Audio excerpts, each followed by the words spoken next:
welcome everybody to Mineral Springs, Arkansas. We're getting ready to have our coin toss and get this game underway.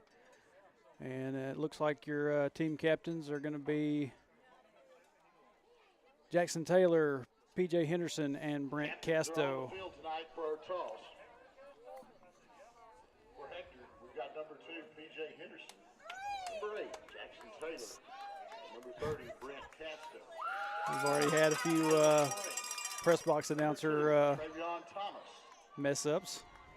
Number 24 is Kevin Davis. Just declared P.J. as number 2. Jace Emerson. But number 78, Wyatt Pilgrim.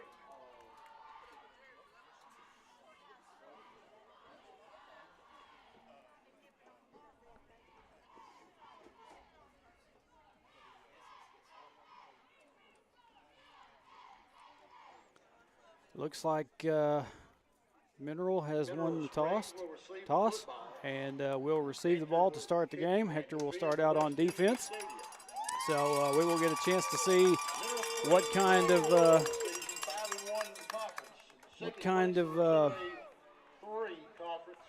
offense that Mineral Springs brings to the table. They managed to get themselves the number 2 seed in their conference, and we got the 3rd. So, and I will say that tonight I am back here behind the Hector fans, so it's a kind of a change from the usual.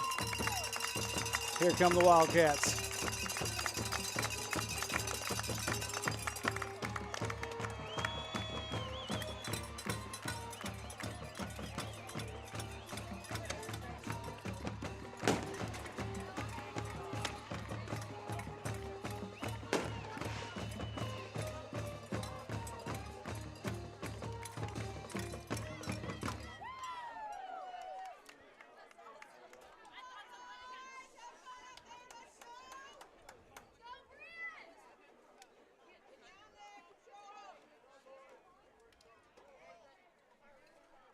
And my computer screen is a little bit farther away than it usually is, so if I don't respond in a very timely manner to any questions or anything in the chat, y'all don't think nothing of it.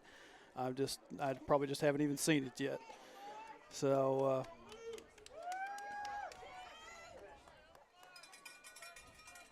Out to kick the football for Hector is number 8, Jackson Taylor.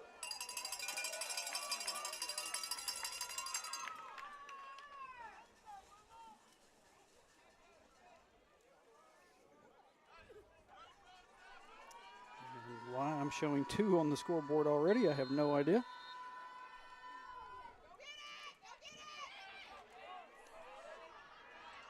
Kick is fielded by the Hornets. Just a moment. On the return, Camden Harris for the Hornets. First down 10, Mineral Springs.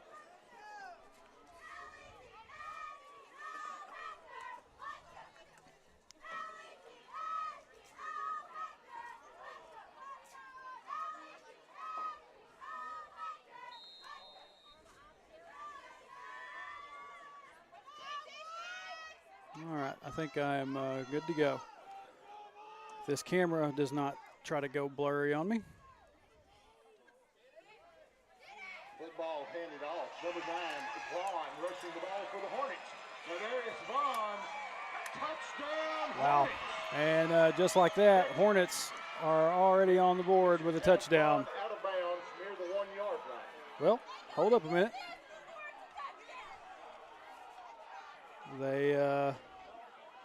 They're saying that he went out of bounds just before he crossed the goal line. So, excuse me on that.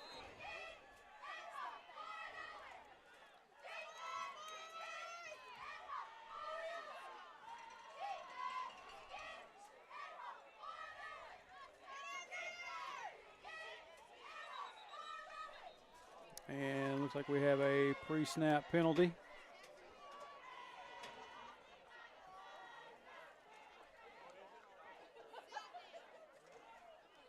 Penalty on the play. for the goal. And it'll be against Hector.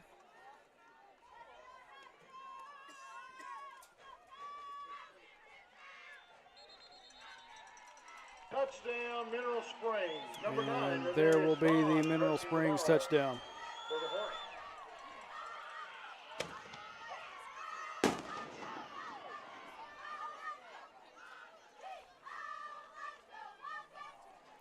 Y'all bear with me for just a second. I'm trying to figure out what the deal is with this camera.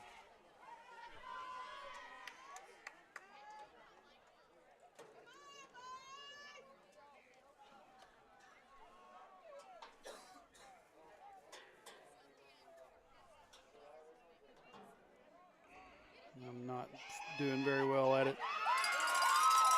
And Hector is able to stop that 2-point conversion. Attempt by the Hornets is no good. 11:21 to go in the first quarter. Mineral Springs 6, Hector 0.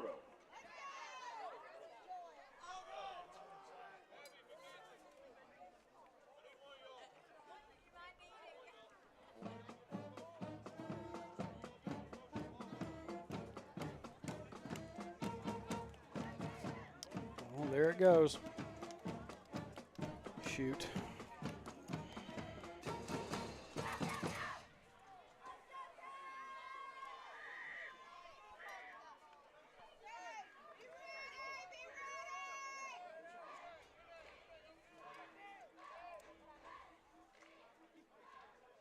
I don't know what has gotten into this camera, but hopefully it will cooperate.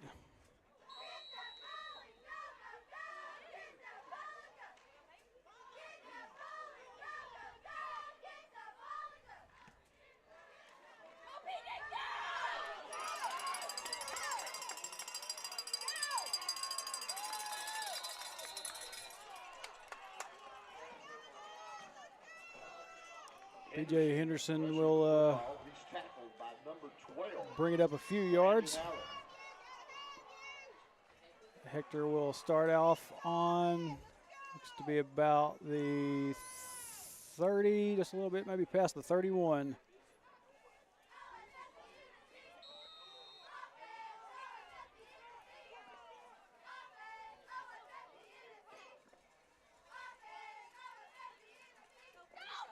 Casto up the middle. May have got a couple yards. Host of Hornets on the tackle, among them number 57, Maxwell.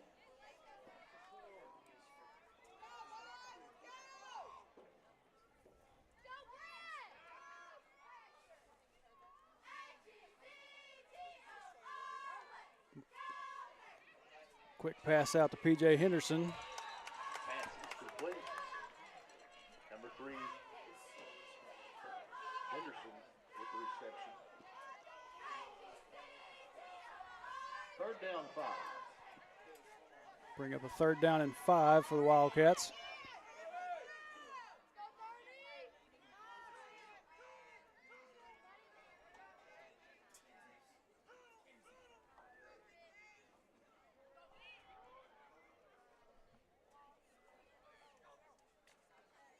Jackson looking, gonna, ooh. He was looking for Kenton Story on that one, just went over Kenton's head. And we're down to 10:05.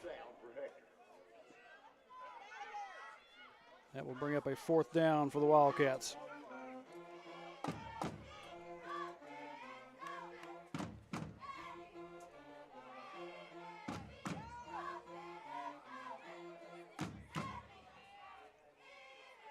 Taylor will punt it away. And it's a good punt.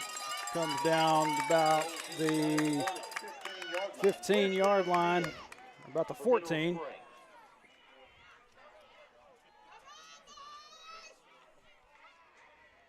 And that is where Mineral Springs will start their next drive.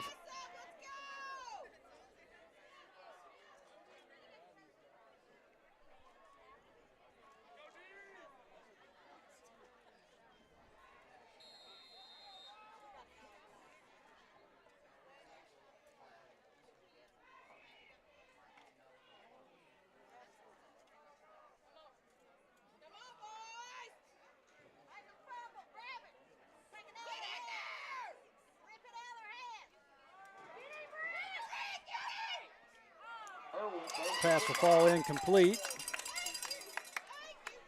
intended for Briggs. Pass is incomplete. Second down and 10 for the Hornets. Bring up second down for the Hornets.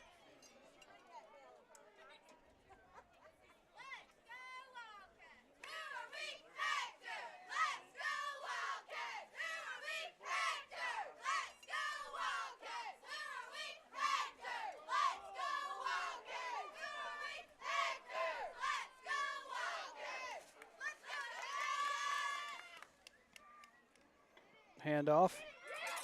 Runner goes up the middle, and he's going to be stopped there. Looks like by number 71, Peter Waite. And that number 24, Hayden Millsaps. On the tackle, number 30, Castro. Well, and they're also going to give Casto some credit. I didn't see Casto in that pile, so.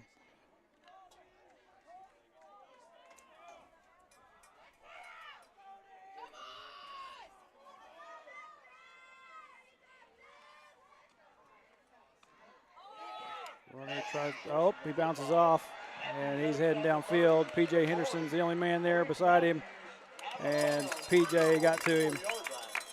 But a major pickup by Mineral Springs there. First down, 10, Hornets. Brings up a first down for the Mineral Springs Hornets.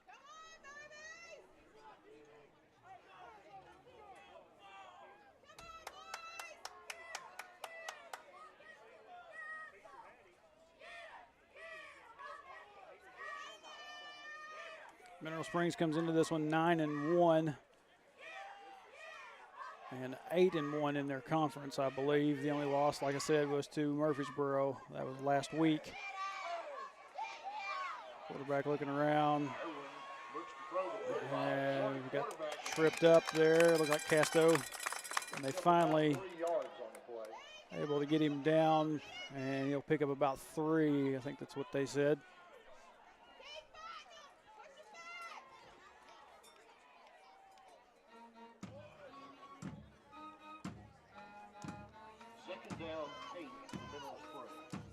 Well, now they're going to say second down and 8. So gain of about 2 on that last play for Mineral Springs.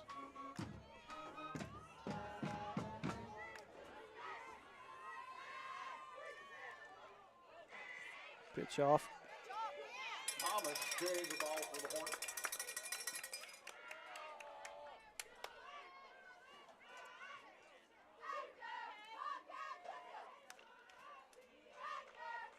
Third down and about 2 now for Mineral Springs.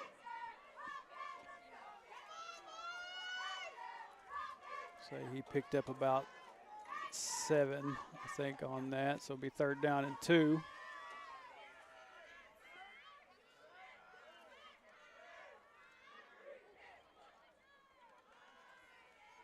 Oh, ball on the ground.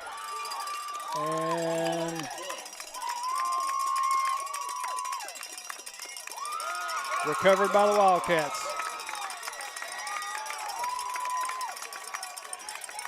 So last week, that was one of the things that Mineral Springs had troubles with. They put the ball on the ground several times against Murfreesboro, and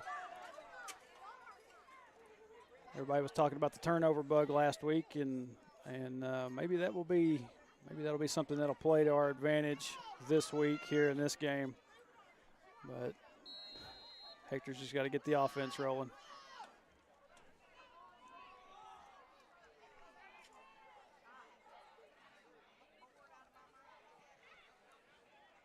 Pass out to P.J. Henderson, falls incomplete. Just went in and out of the hands of P.J. Henderson. Brings up second down and 10 for the Wildcats.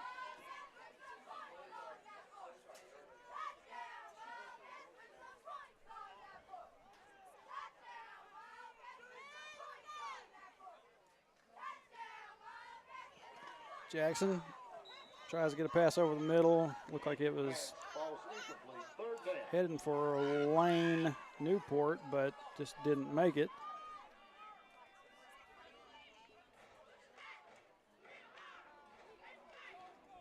Brings up third down and 10.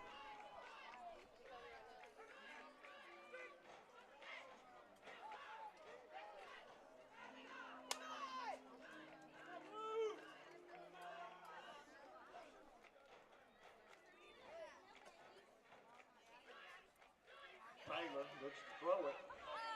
Gets his pass away. Pass nearly intercepted again. He was looking for Kenton Story on that one, and 4th down 10. Kenton just couldn't keep a hold of it. So once again, 4th down for the Wildcats.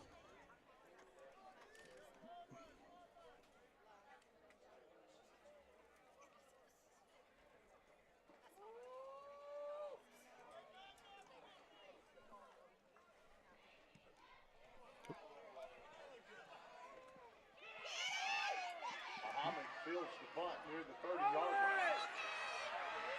Muhammad across midfield. Inside the 40, and Muhammad tackled near the 30. Goodness gracious, the speed of these Mineral Springs players. Oh, my clock just ran away with itself. Taylor on the tackle. Jackson Taylor was able to get to him, take him out of bounds before he could get any further. We are at 7:07.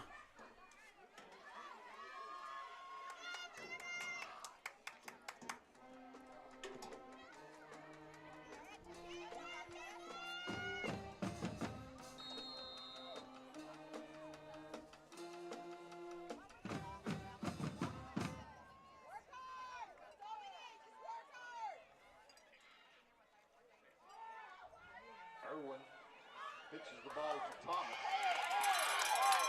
Good job there by the Wildcat defense. Looks like Peter Waite and Casto. Oh, wait, that's 13. That's Drew Newport and Casto on that.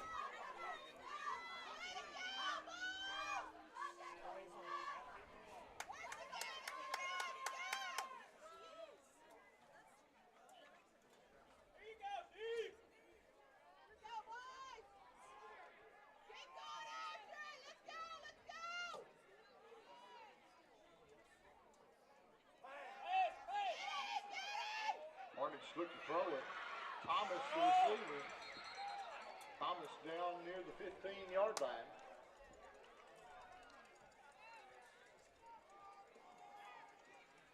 Wildcats are just going to have to watch out tonight. As I said, this Mineral Springs team has some speed, and that seems like to be a common theme with these Southern teams.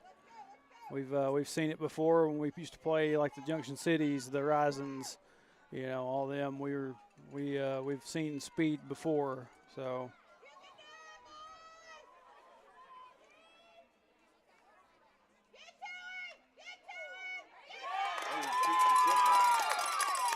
And Wildcat defense going to get to him there. It's like number 62, 13. Bring up 4th down. And now 1 yard to go for the Hornets.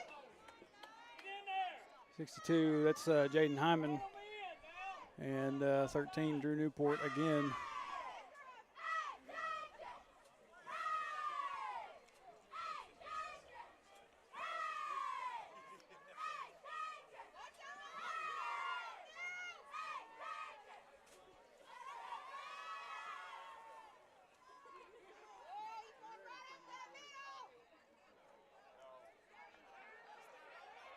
And Mineral Springs just pushing the pile to get every yard they can. Hornet quarterback keeps the football down inside the 10-yard line. He'll have a Hornet 1st and goal. That'll set the Hornets up with 1st and goal, as y'all probably can hear the stadium announcer.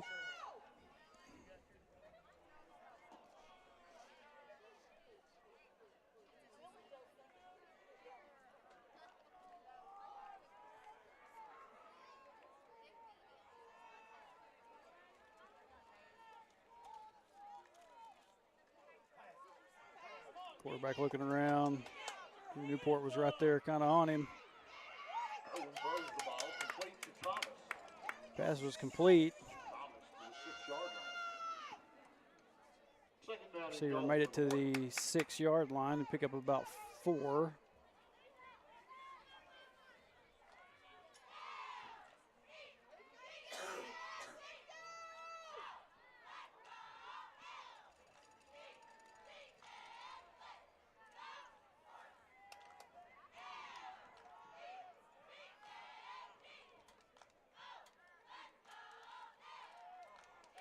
Long pass. Irwin throws the football. And yeah, he was out of bounds on that one. Caught out of bounds. Third down for the Hornets. Receiver caught it, but he was just out of bounds when he came down with it, so brings up a third down, I believe.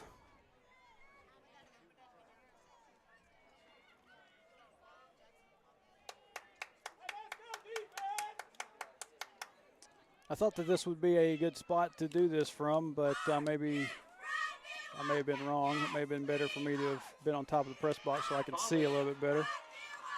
But Mineral Springs, again, in for a touchdown.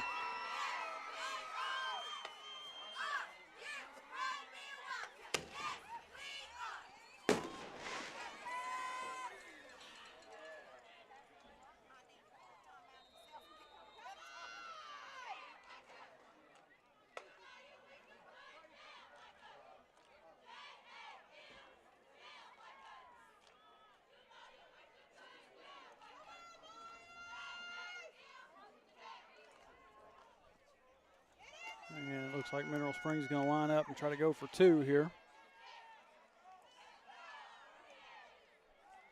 Pass. Incomplete. 2-point conversion is no good. 4:21 to go in the quarter. Mineral Springs 12, Hector 0. So good job by the Wildcats being able to keep Mineral from getting those extra points. Twice that Mineral has tried and come away with nothing extra except for the touchdown.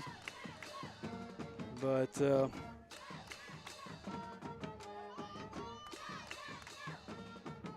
looks like we got some Mineral Springs fans in the chat here with us. 111 people watching here on Facebook. Goodness gracious.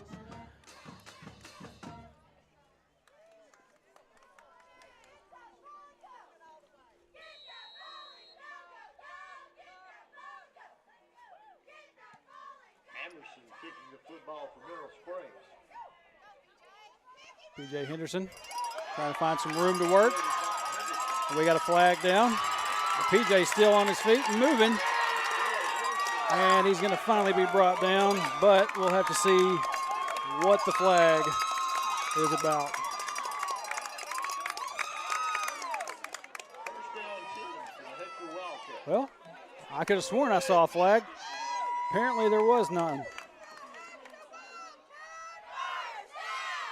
So awesome run by P.J. Henderson to set up Hector in excellent field position here on this, what would be, I think, their second offensive drive. Well, third. You got the fumble by Mineral Springs, and Hector just couldn't do anything with it, but this will be the first time Hector's made it to this side of the field tonight.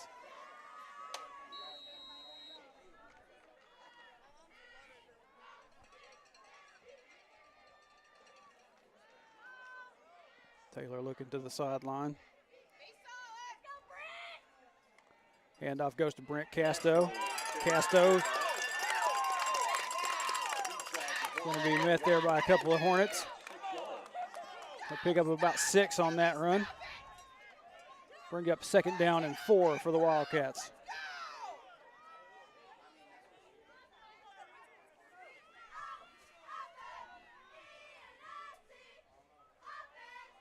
Handoff goes to Casto again.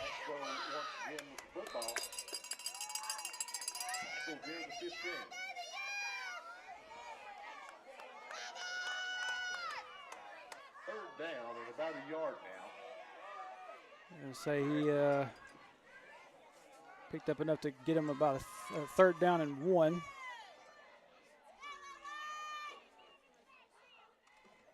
And off to Casto for a third time. And that'll be a first down for the Wildcats. We'll get the Wildcat first down.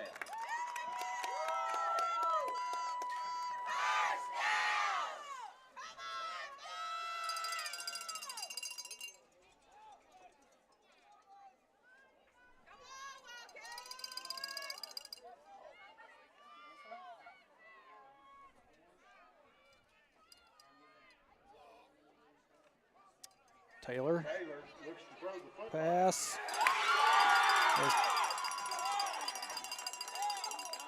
Caught.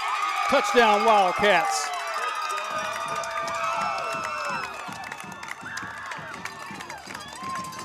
It looked like they had tied it up down there at the end on the ground, and they were trying to determine if PJ still had possession of it, and I think they did. They finally realized that he did.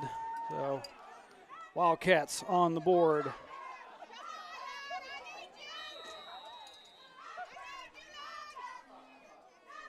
Number 8, Taylor, to kick the extra point. Jackson Taylor going to attempt an extra point. Kick is up, and kick is good. So excellent job by the Wildcats getting on the board finally. Started with a P.J. Henderson, a massive P.J. Henderson return to get them some good field position, and capped off by a few good, or you have to forgive me here, a few good cast overruns, and then finally capped off by P.J. Henderson's catch there in the end zone.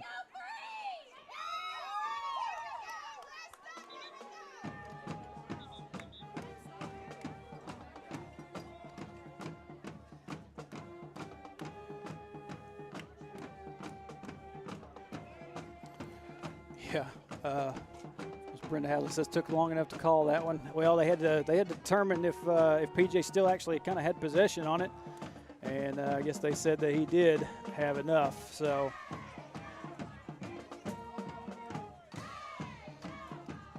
Jackson Taylor to kick the football. and my clock went a little bit long on that touchdown, so we'll just let the stadium clock get back in line. Good job there by Lane Newport getting to the return man to keep him from, actually backed him up a little bit, not letting him get down the field.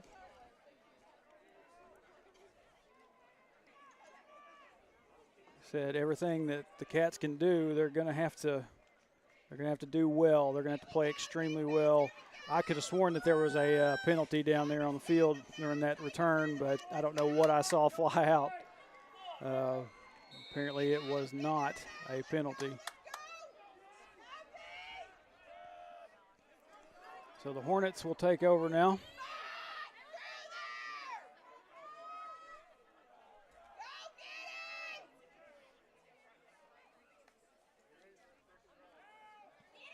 Quick pass over to the side, and there's a flag.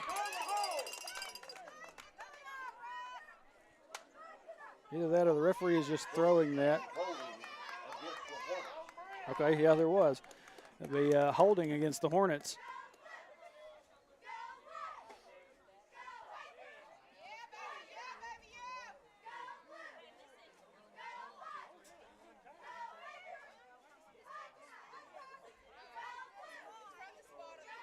And referees will march off the yards.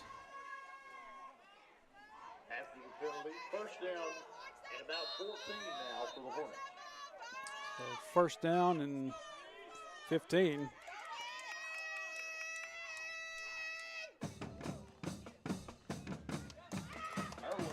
hands the ball to Thomas. KT Thomas is the 45-yard line. A pickup of about 9 yards on the play. I'll say he got about 9 of those yards back after that penalty.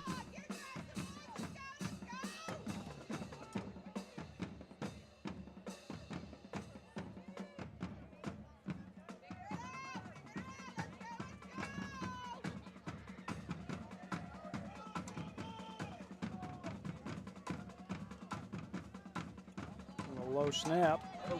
Quarterback looking around. And pass is complete.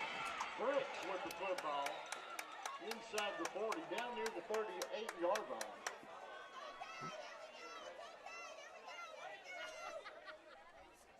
First down 10 for the Hornets. The Hornets will pick up a first down on that.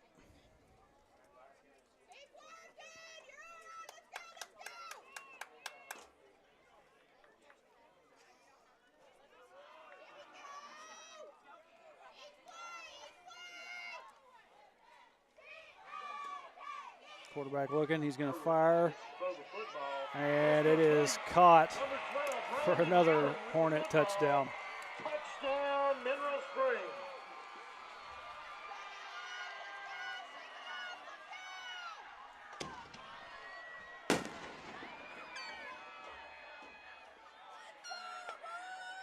These are just some really good catches that Mineral Springs has had on these pass plays that they're running. It's like you look at them and they nearly look like they could be bobbled and lost, but that quarterback has started to find his man. So 2-point conversion 2-point conversion is good. is good this time. Ball carrier this time, number 57, Maxwell. So here in the first quarter with officially 1:26, the Hornets are up 20-7 on the Hector Wildcats.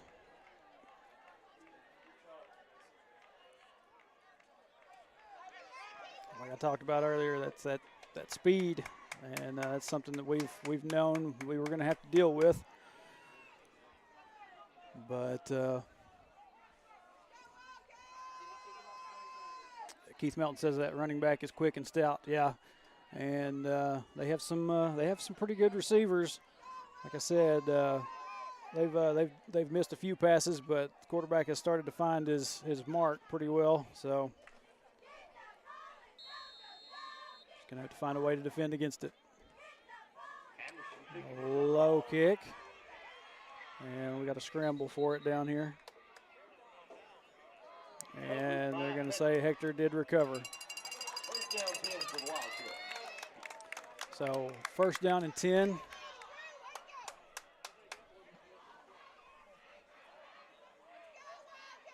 Hector will start on right by the 48.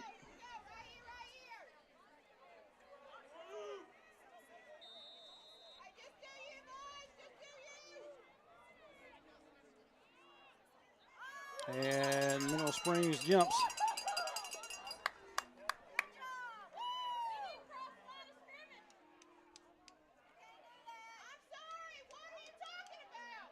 Well,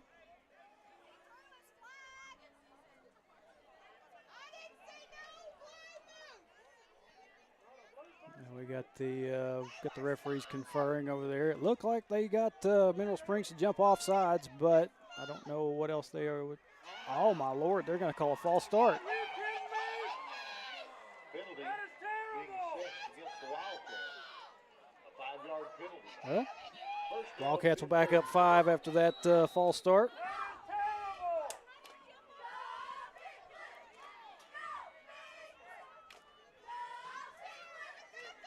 It really looked like Mineral had the guys that were jumping off sides. I didn't really see a Hector player move, but who knows? The referee could have saw something I didn't. Oh, pass was out to Grayson Mulder and just incomplete. Waiting on the play was number 5, Kendrick Gabriel over there.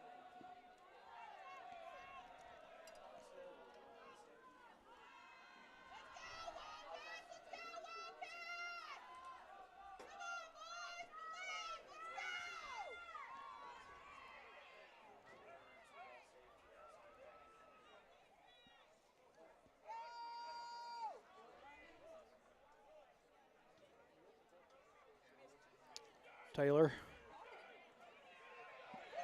looking around. Taylor's going to be dropped in the backfield Number 57 for the Hornets. for a pretty good loss on that play.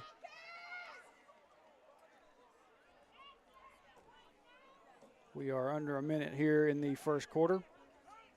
Oh, good Lord, and I about sent my camera flying. Sorry about that. 29.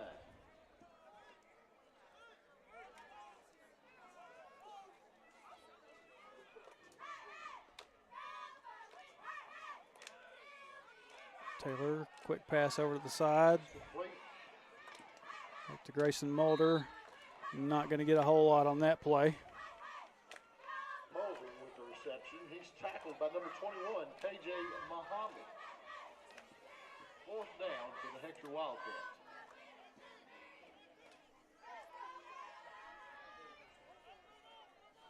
So 4th down and long, and time is, I think they're going to just let it run down. And that will take us to the end of the first quarter. As I said, your score, Mineral Springs 20, Wildcats 7. End of the first quarter, Mineral Springs 20, Hector 7.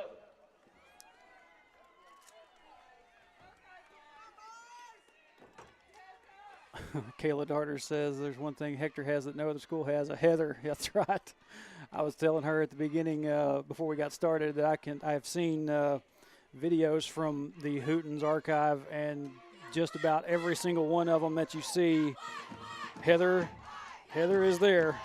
Heather is there, and you can hear her. You can hear Faith. They've been mainstays with this whole program for a long time. So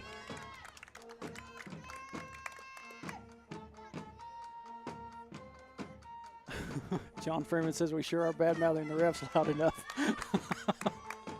Yep, I'm over here on the Hector side tonight, so you'll hear everything that they have to say about whatever situation.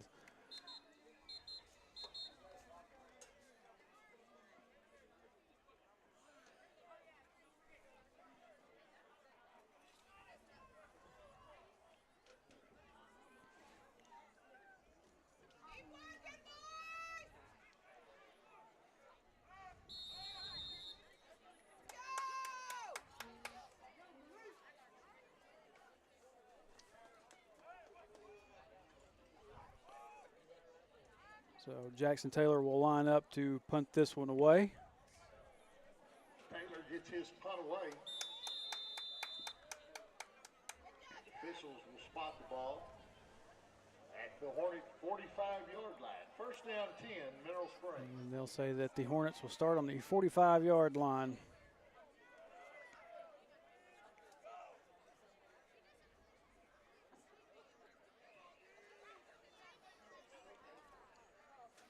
As I said earlier, I see a few Hornet fans in here in the chat watching with us, and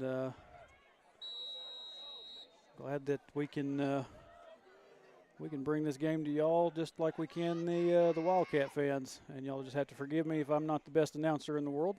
I freely own up to that. Irwin throws the football. Pass goes out. And he's going to be brought down quickly. Back at the 37, so a loss of about 8 for the Hornets. Second down, 19.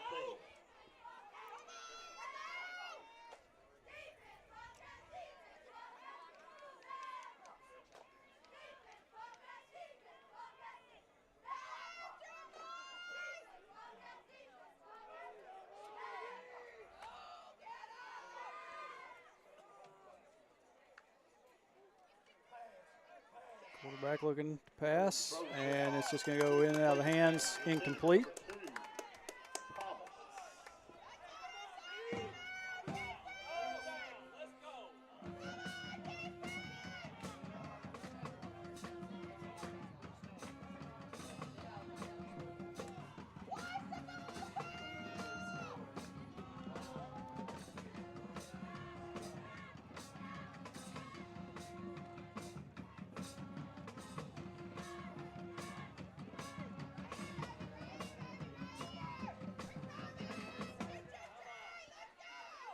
Third down now. Casto in pursuit, and quarterback's just going to get rid of the ball, and it's going to fall incomplete. And that will bring up 4th down for the Hornets.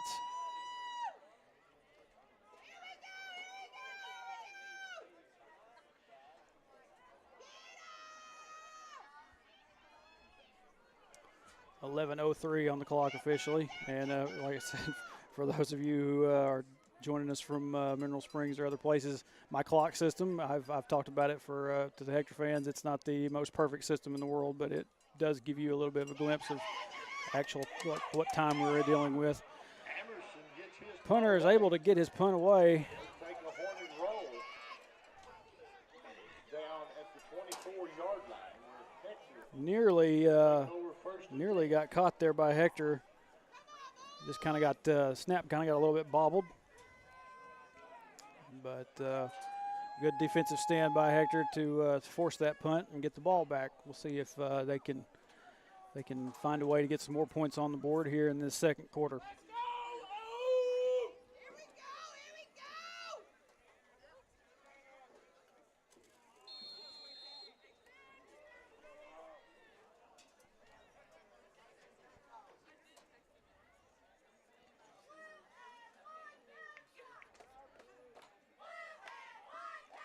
PJ in motion. Jackson Taylor going to keep it himself. And goes up the middle and tackled right at the line of scrimmage on the tackle, number 0, Kendrick Piggy.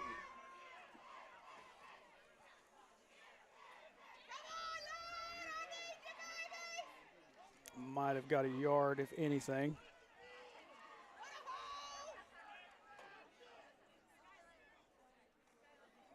Taylor looking. And Grayson Mulder was the intended target, but ball just goes a little bit ahead of Grayson. Number 5, Grayson Mulder, the intended receiver.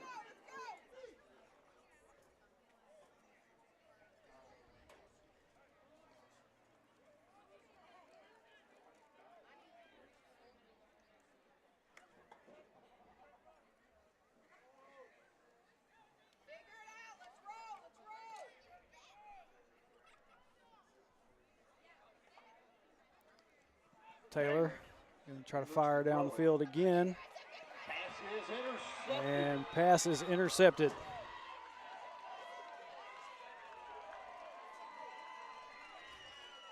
Number 1, Malik Matthews with the interception for Mineral Spring. They said that was Malik Matthews on the interception for the Hornets. So Hornets will get the ball back here in good field position.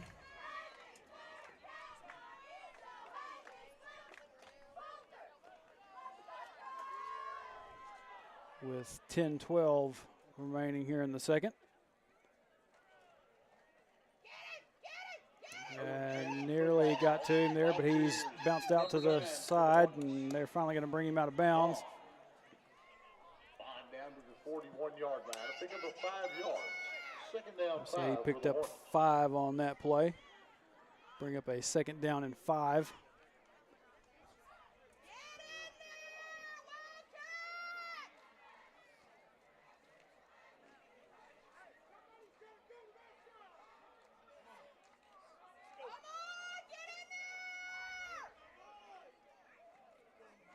Pitch back.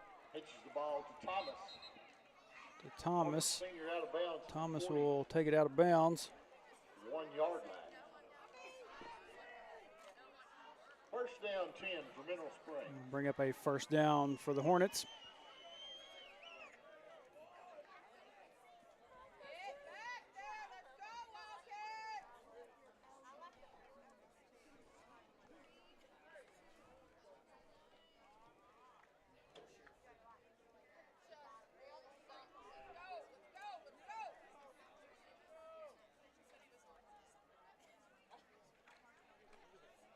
Hands the ball. Number 1, Matthews with the ball. Matthews running down ahead. around the 13-yard line. He will pick up another first down for the Hornets.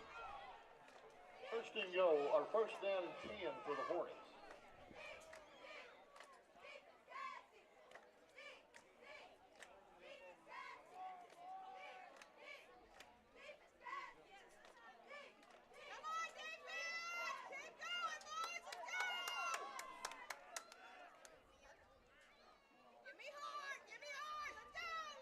Handoff goes up the middle, and they're going to get him down pretty quick.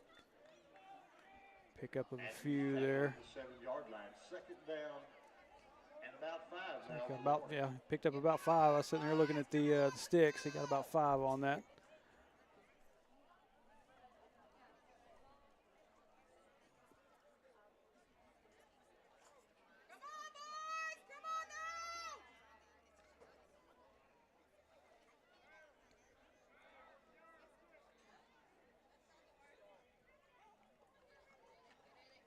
Handoff goes up the middle, and Wildcats are going to get to him.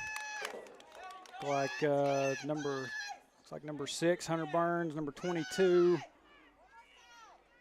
Landon Darter, and probably a couple others there that I just didn't take real good notice of. Mineral Springs. We've got a timeout by Mineral Springs. Just letting my clock get back in line.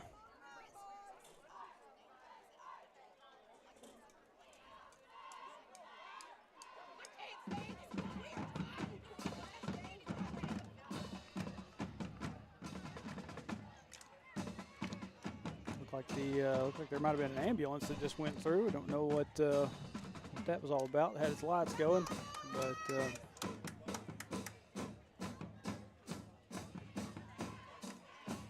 we got Faith Humphrey out there as a water girl. She's pulling double duty, water girl and cheerleader coach. So everybody chips in a little bit around here, or at Hector. Yep, Bethany Barton Nash says, I'm so glad our band is there. Yep, they are here.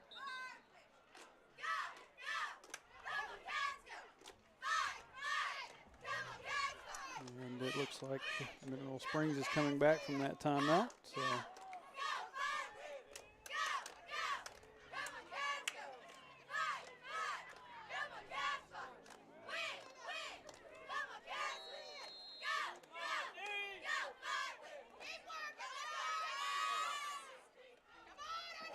Quarterback looking around, going to fire off to the side, and it's complete for another Hornet touchdown. Number 11, Camden Harris, Hornet sophomore with the reception. Camden Harris, I think that's what they said, with the reception for the Hornets.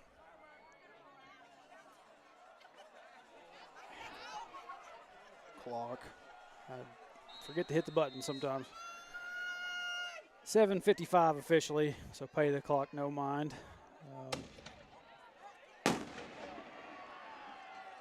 Boy, they fired that cannon off several times already tonight.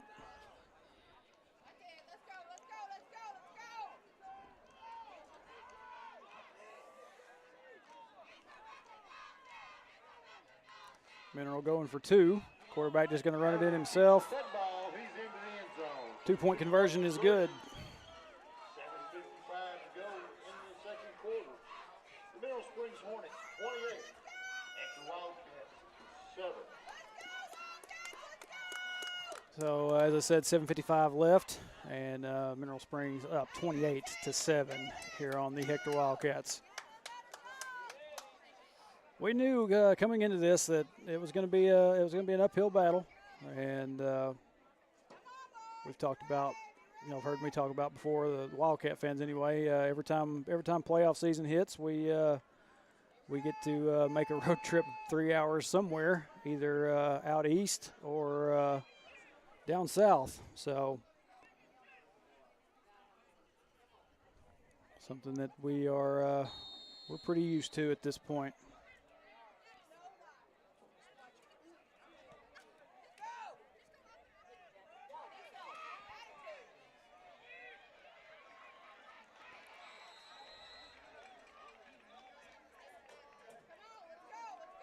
Couldn't see who that was that returned that. Hector tackled near the 30-yard line. They'll begin first down 10. But the ball will be near the 30-yard line, just on this side of the 30. Not quite to the 29, but that's where Hector will start this drive.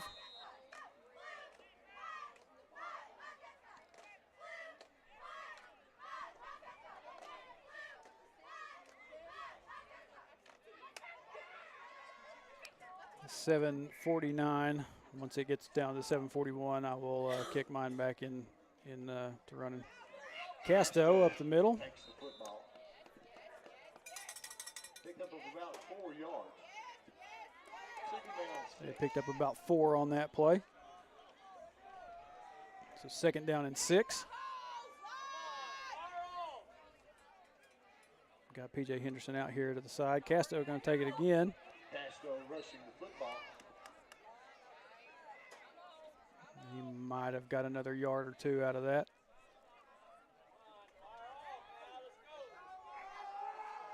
Biggie and Dixon on the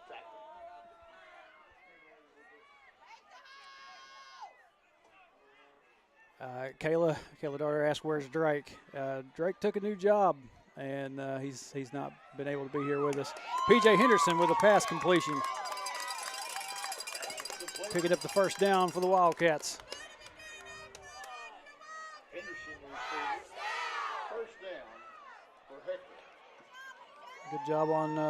Good job by P.J. to pick up that or get that reception and the first down.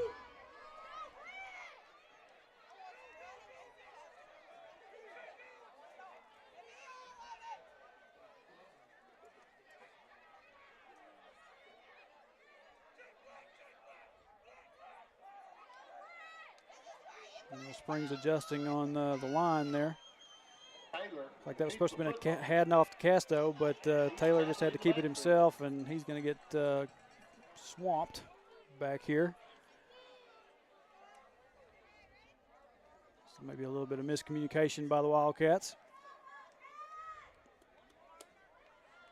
Briggs, Maxwell over there on the tackle.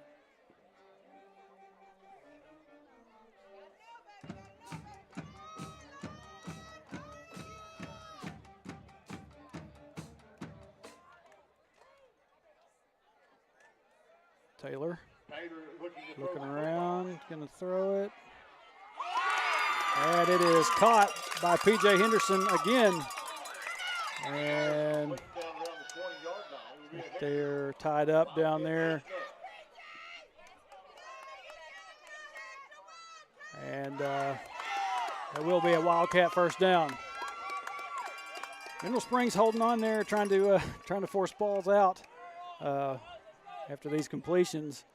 You gotta like the effort.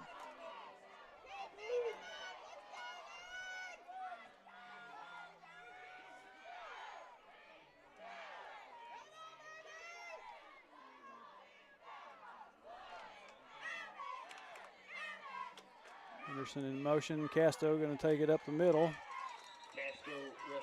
And he'll be running into a big line of Hornets.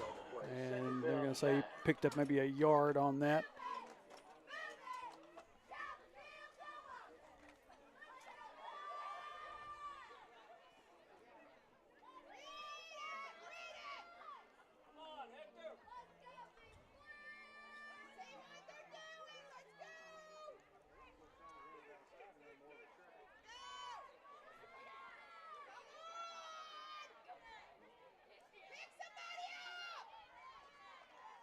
Henderson in motion again.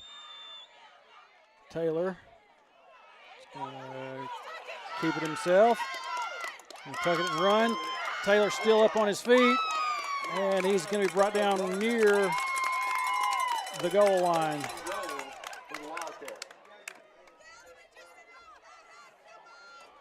Good job by Taylor getting that first down, getting into scoring position.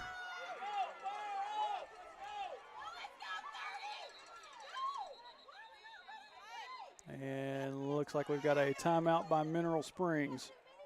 Timeout. Mineral Springs.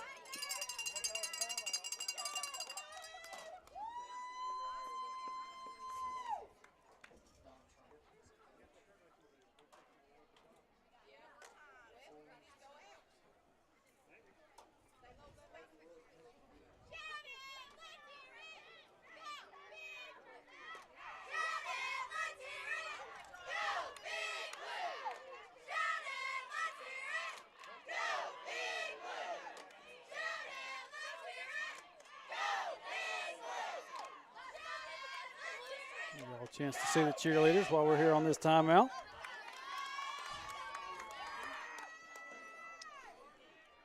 Like I said, I'm over here in the this little visitors box, and which is a very nice thing for any stadium to have. So get the chance, like I said, to be behind our fans tonight and be able to call this game instead of sitting on top of a press box on the other side.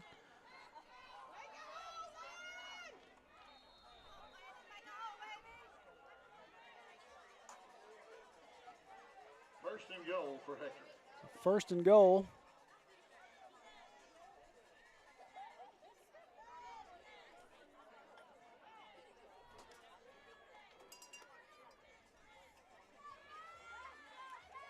Taylor hands off to Casto. He'll inch a little bit closer.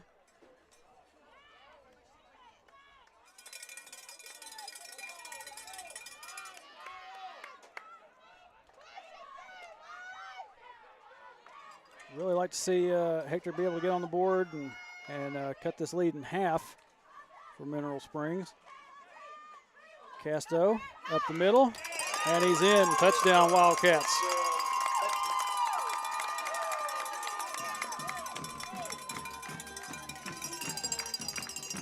Good job by Casto, just keep staying on his feet and finding his way across that line.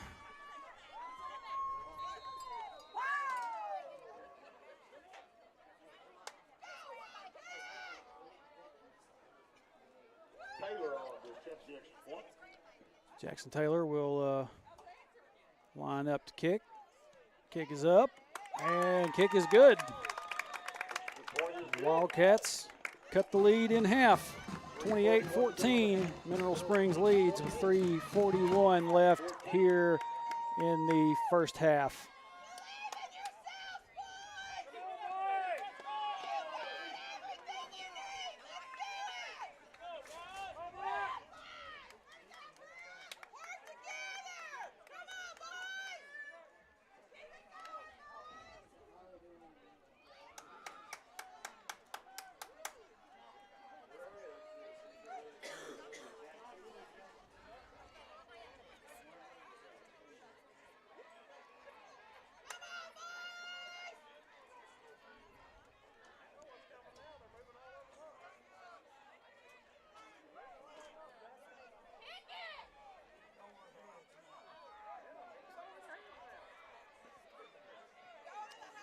Yeah, I'm hearing some of our fans say kick it over his head, and we're content to kick that low kick.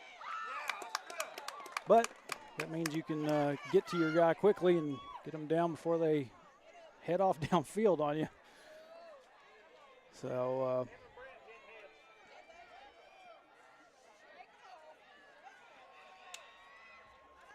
ball will be spotted at about the 47. And that's where Mineral Springs will take over with 3:37 left here in the second.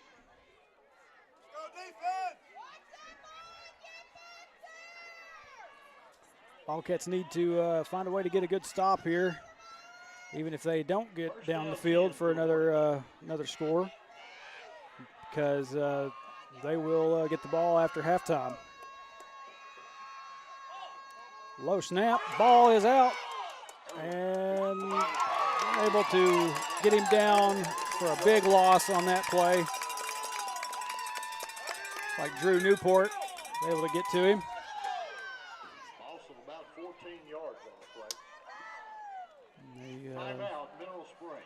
Mineral Springs is going to call their third and final timeout of the half.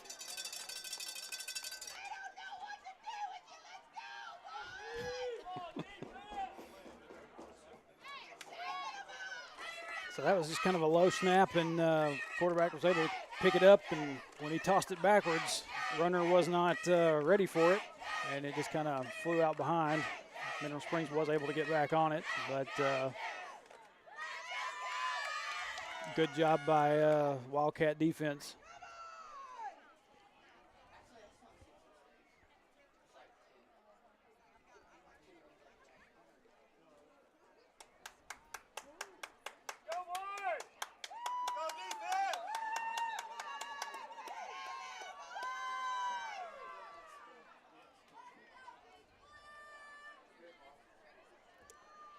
.329 on the clock officially.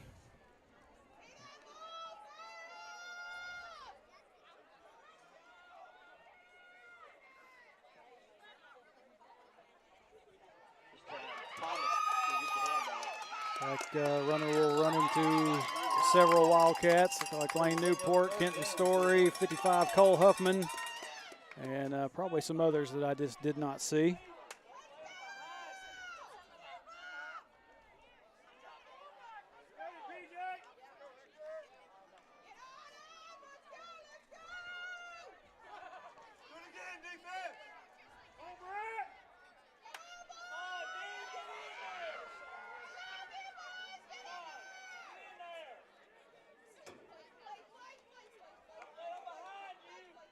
Quarterback looking around. Drew Newport is there for the sack.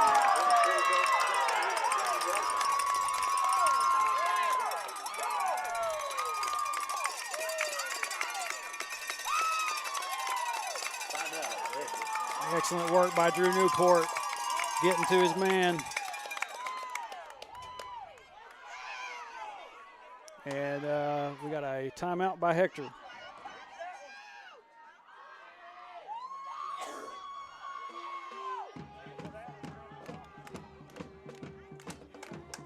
And we're down to 2:38.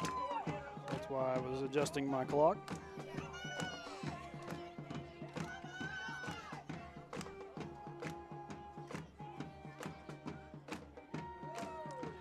Keith Melton says we need to kick it deep and as fast as they can move it. And all, you know, that is one way to look at it. But if you give them enough time to enough room and enough time to get going, that's when the speed kicks in. So I'm thinking that the logic for the coaching staff is to kick it low and make them get down on it, and then hope that your defense can force some things like you're seeing right now. That's just me guessing, Keith. So punt.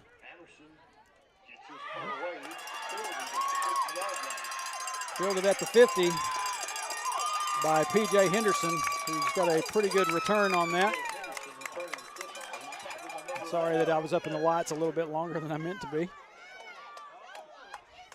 But like I said just a minute ago, force Mineral Springs into a 3-and-out, and you got a chance here with 2:26 left to get some more points on the board before halftime, and then you get the ball after the half. So gotta play smart here. Handoff goes to Casto.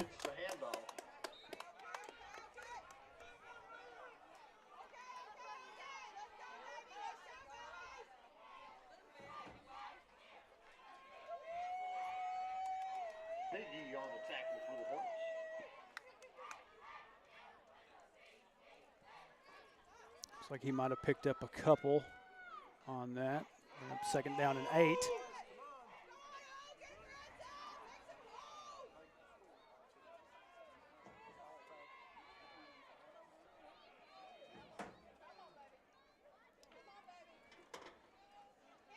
Taylor. Oh man, couldn't find any room to work. Taylor's going to be dropped in the backfield.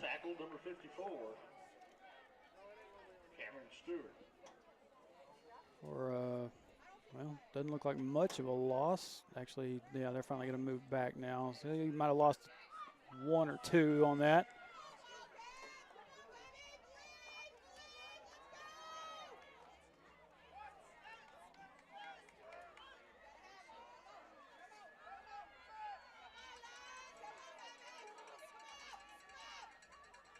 Taylor. Oh man, nearly gets P.J. Henderson there in the end zone.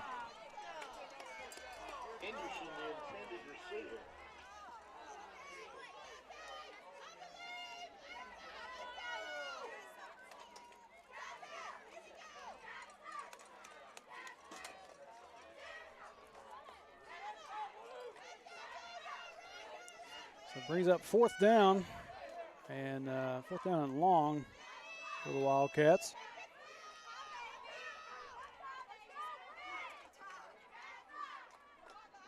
And I stopped my clock way too late, just like I always do. Taylor going to try another pass. And it is intercepted in the end zone by the Hornets. 21, Muhammad with the interception for Mineral Springs.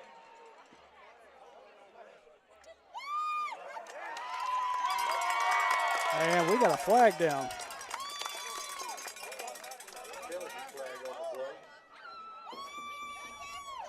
Don't know what this is for just yet. Maybe a roughing the passer.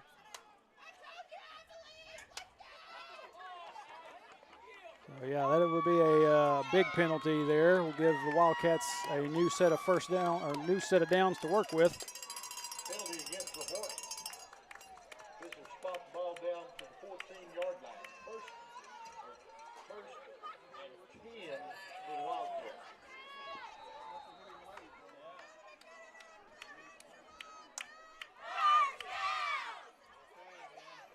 So, a minute and 1 second left here on the clock, here in the second quarter. Wildcats get some new life off that penalty. Taylor going to keep it himself. Still up. And they finally get him down. By a host of Hornets, among them was number 54 for Mineral Springs, Camarion Stewart. They said Camarion Stewart, part of that group of Hornets that got Taylor down.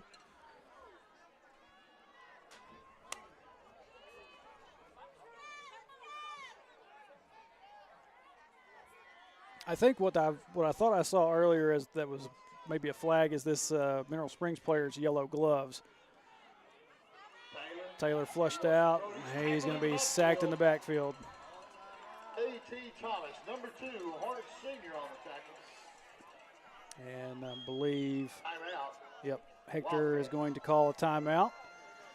And if I had to take a guess, they may just get ready to, they're on third down now, so they can possibly run one good play maybe and potentially take a shot at a field goal.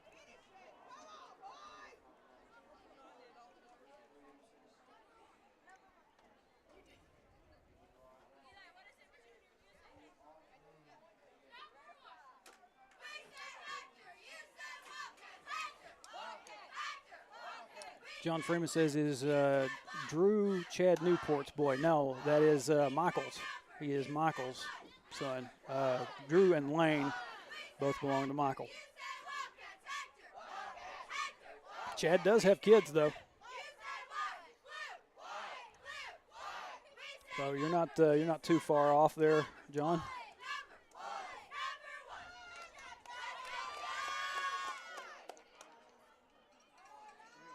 So Wildcats have one timeout remaining here in this final 17 seconds. And so we're going to see what they decide to try to do here.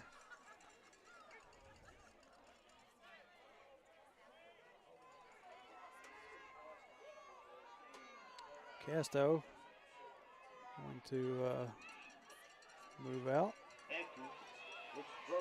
Jackson looking. And ball's going to be intercepted. Crazy interception again by the Hornets with 7 seconds remaining here in the first half. Malik Matthews with the interception for Mineral Springs. Malik Matthews for the Hornets. So not a bad try. He had a couple of passes that had one get the penalty, and gave Hector another chance at it. But we're gonna have to make some really good clean passes because this is a good Mineral Springs defense. Thomas takes the pitch. Thomas is going to run it, and that will end the first half. This game comes to a half. Mineral Springs up 28-14 on the Hector Wildcats here in the first round of the 2A state playoffs. I'm going to let my huddle guys out. And but pretty good first half. Lexi Heflin, did it not hit the ground? No, that last pass in the end zone was kind of bobbled around by some Hector and Mineral Springs players, and Mineral Springs was able to get a hold of it before it went to the ground. So yeah, that's how it stands, 28-14, and looks like we got the cheerleaders about to come out and do a routine. Trying to give them their time before we kick it out to break.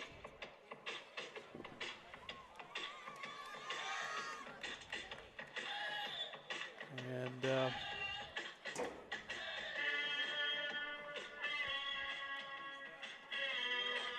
got a little Gary Glitter. And I'm only familiar with that because I watched the movie Joker several times. So take a look at my chat here real quick. And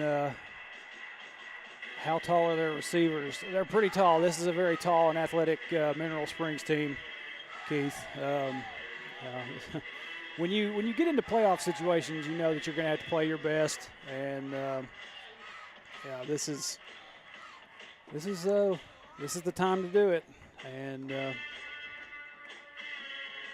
John Freeman says it's hard to keep up with these next generation legacies for us old timers. Boy, I tell you what, you're not kidding.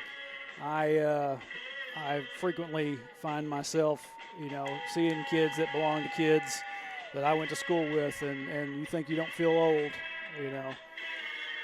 Some of the people that I graduated with have got kids that are getting to be seniors, and yeah, it's crazy.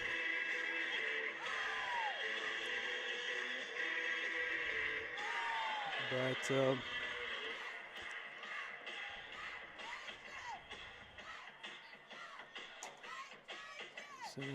still scanning through the chat here.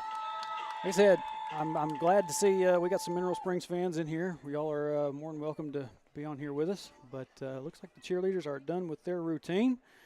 So I will kick it out to halftime break, and looks like we got about a little under 18 minutes. So we'll see you back here in just a few minutes right here on Cat TV.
I'm Carol Collins, and I'm running for Pope County District Judge for Our Future. In my 25-year legal service, I've worked in law enforcement, as prosecuting attorney, as a public defender, and as a district judge. This makes me uniquely qualified. I want to make sure that my children, my grandchildren, and your family prosper and grow in Pope County. That means keeping our communities safe. That's why I'm asking for your vote for District Judge March 5th.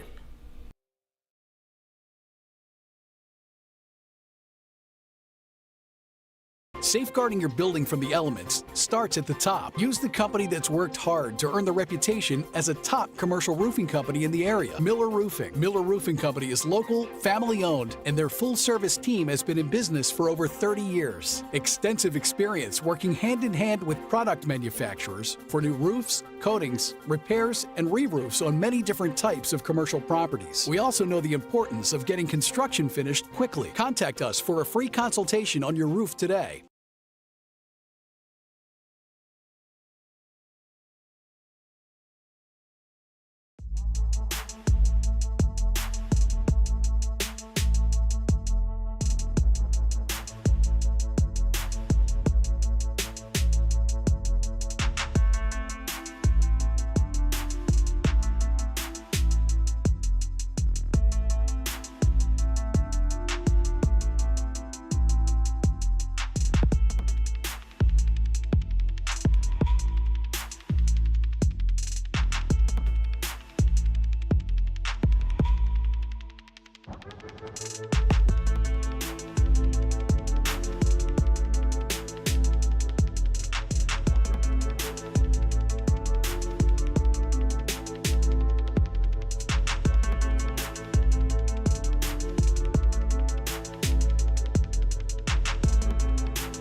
decided to come back. The Mineral Springs scoreboard out here is dark. It's got a 8 blinking on it, and I have no idea how much time is left here in the half. But I figured while we were here on break, I'd look up some scores from the rest of the 2A playoffs, and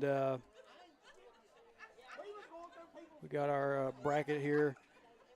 Mount Ida Bigelow and Mount Ida. Bigelow is out of our conference at 2A1. Bigelow leads Mount Ida 28-6 at halftime. Conway Christian is trailing Poen 20-19 at halftime. Elsewhere, Desark leads England 16-14. That's at half. EPC leads Bearden 30-6 at the half. Johnson County Westside, that was going to be a trip for them that we knew was probably not going to be pretty. It is 48-0 at halftime at Murfreesboro. Let's see, there's I don't know how current this one is. There may be more updated than I know of. Carlisle looks to be leading McCrory 13-0 in the second quarter. Mark Tree leads Hazen by 2, 8-6 at halftime. And let's see, the rest of those are 8-man. So I'm not seeing. I think that's all of them pretty much. Yep, that's all of them. And they're getting the scoreboard lit back up here at Mineral Springs. Like I said, don't know what happened. If maybe they had a situation like Mark Tree did back early in the season and had a breaker blow or something. But yeah, that just gives you a look at what kind of scores are going on in the 2A playoff. And I will cut back to break, and we'll see just how long we got left. Maybe they'll get some more time. I know that the players haven't returned to the field yet, so with that, I will send it back out to break, and we'll be back with you as soon as second half gets ready to go. So stay with us.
All right, welcome back. We're getting ready to start the second half here in Mineral Springs. At the half in Carlisle, Carlisle 13, McCroy 0. And as I said earlier, Wildcats will receive the ball to start this second half. Would have liked to have seen them got some points on the board before we hit halftime, but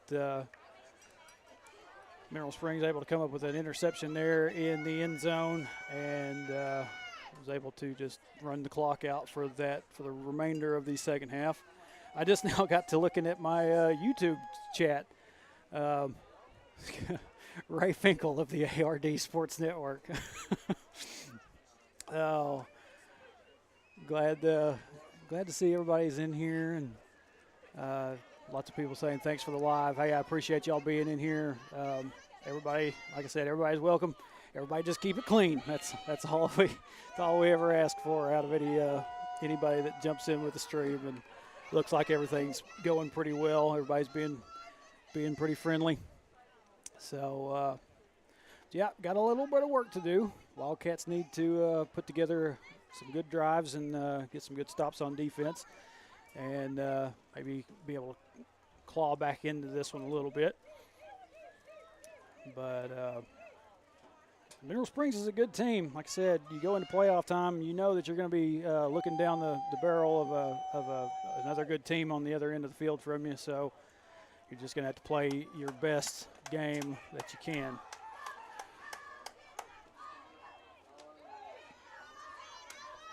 Chase Emerson kicks football for Mineral Springs.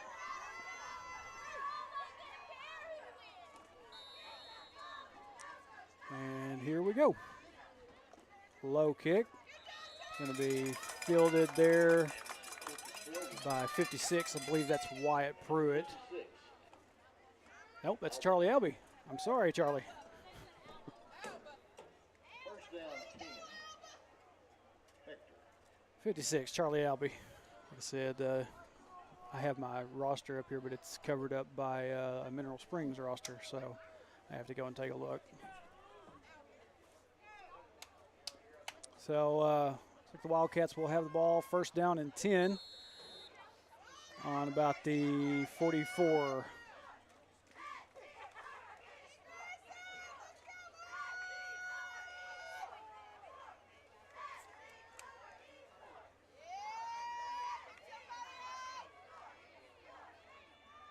Taylor, pass is just going to go a little bit too low, intended for P.J. Henderson. P.J. Henderson.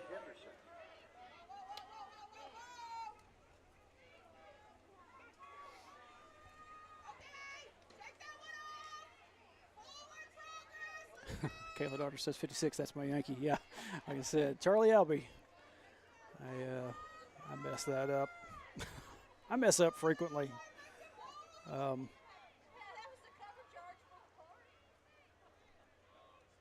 Second down. Taylor looking. He's, I think he's going to keep it himself, and he's going to be run out of bounds after a pickup of about a yard.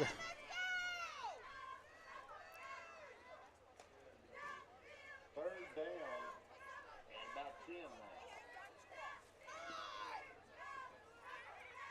Well, if he picked up a yard, that'd be about third down and 9.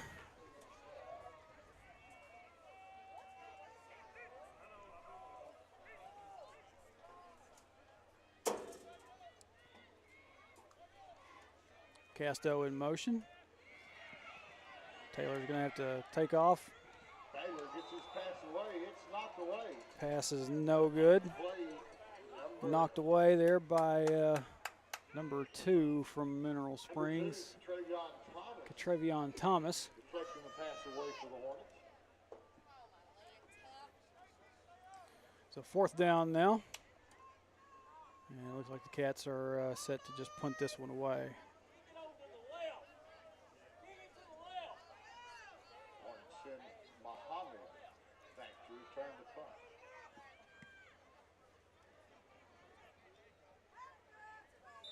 So ball will go out of bounds. Taylor's punt will go out of bounds at the 22-yard line. First down 10 for Mineral Springs. So pretty good punt. It will set Mineral Springs. I nearly said Mark Tree there.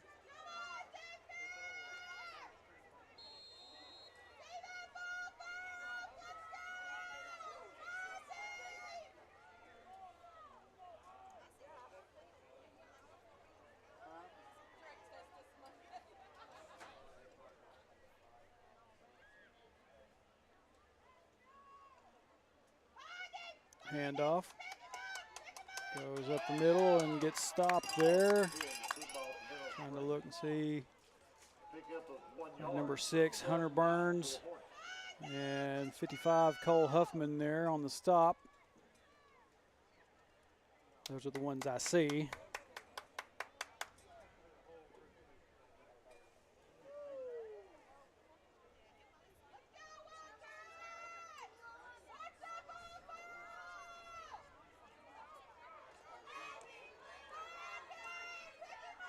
Second down.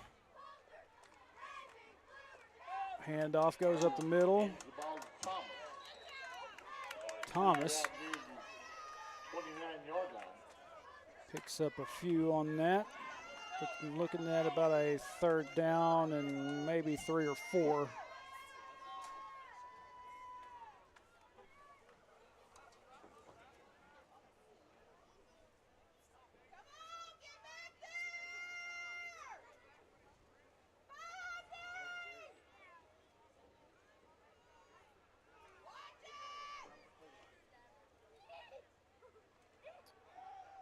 Quarterback rolling around. To throw the football And it's caught, but oh my goodness, out of bounds and flies over the table here that Hector has set up.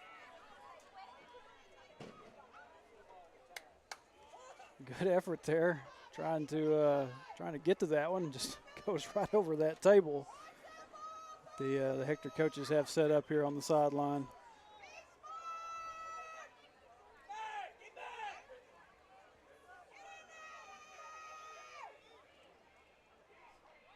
(10-12). My clock went a little bit further than it should have. I'm going to punt it away. gets his punt away.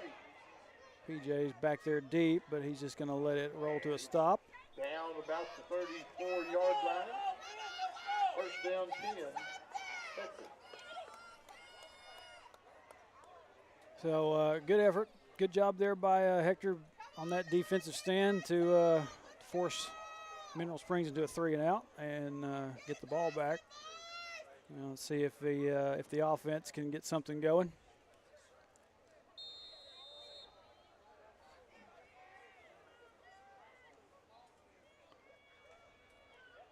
Handoff goes to Casto.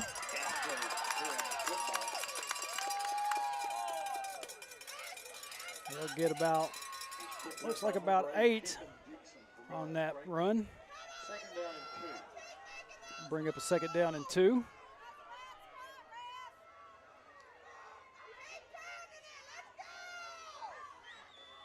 Taylor, quick fire over to Kenton Story. Kenton's got the first down. A little bit extra. Story, the receiver, will have a first down. That will move the chains.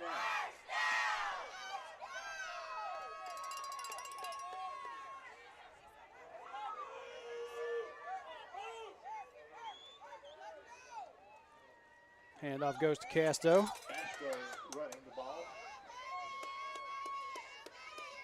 Castro picks up about 3 yards on the play. You're going to give him about 3 on that run. Brings up a second down and 7.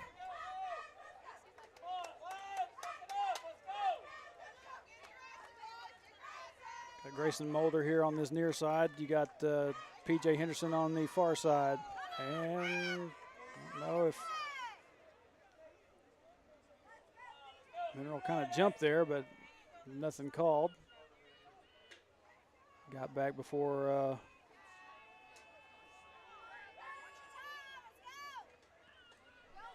Castro rushing the football.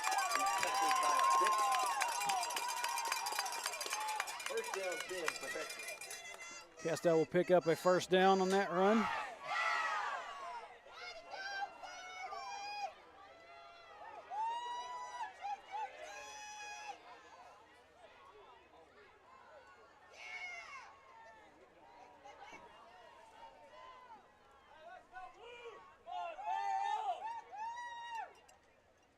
Casto up the middle. Rushing the football.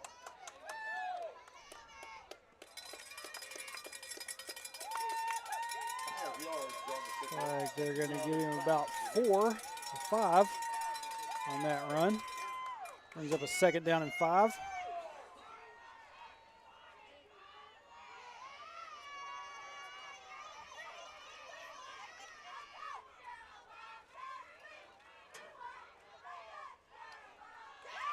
Pass out to P.J. Henderson.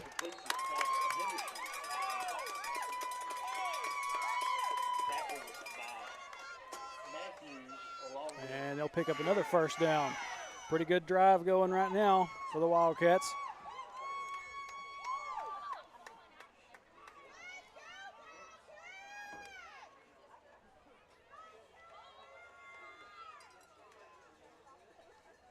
Hand off to Casto. Castro rushing the football.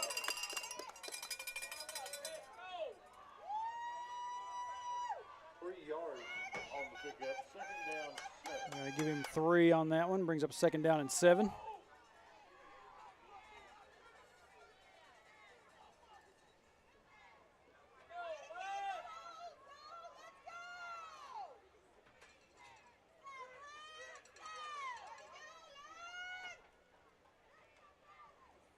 Taylor. Pass just goes a little bit low, intended for P.J. Henderson. Is incomplete. Third down.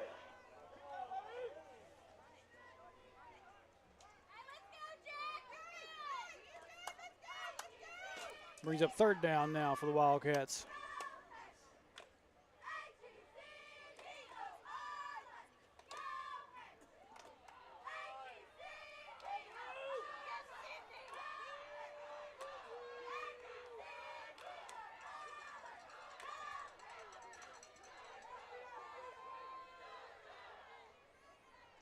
Taylor. Looks to throw the football. Pass is caught by Landon Darter. 24 is Davis for the receiver. Down near the 7-yard line. First and goal for them. The officials timeout. And we've got a timeout by the officials for Mineral Springs player, a little bit late getting up. He is up and moving around now. Looks like number 1 out there, Malik Matthews.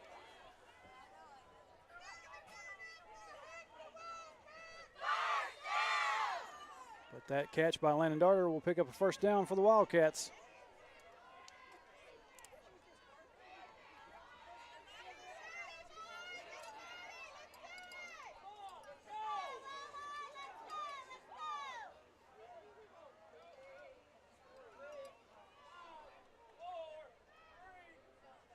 Play clock was getting down to zeros. Handoff goes to Casto.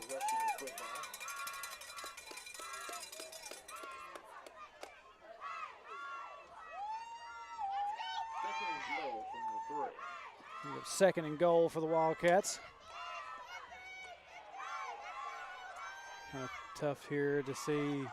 He looks like he's about a yard and maybe a yard and a half away from the end zone.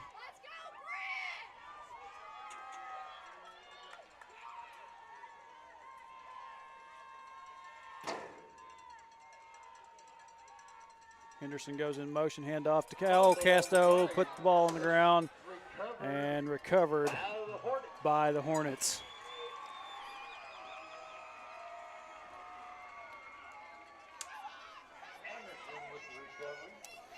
Well, that's not what you needed if you're a Wildcat fan. Get that far into this territory and not be able to come away with some points, but you do have Mineral Springs backed up. Maybe you can make something happen on defense.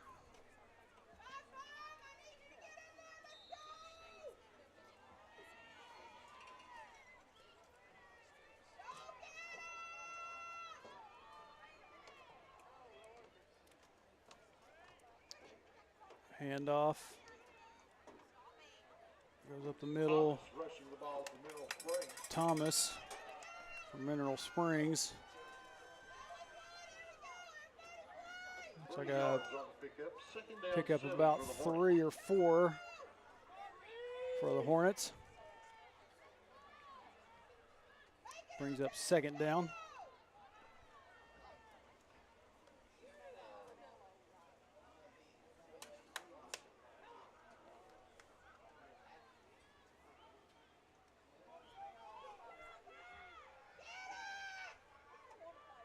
Handoff up the middle again. Wildcats are going to get there. Looks like Drew Newport. Kind of tough for me to see back here. I'm just looking through this little viewfinder. Not real sure who all was on that one. Several Wildcats, just say a whole host of Wildcats on that stop.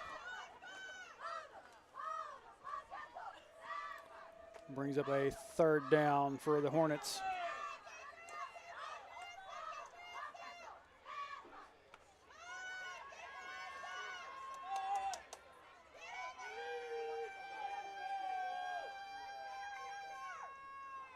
Quarterback throws it down. Oh, and just incomplete. So that was intended for Mineral Springs Muhammad. And that will bring up fourth down for the Hornets.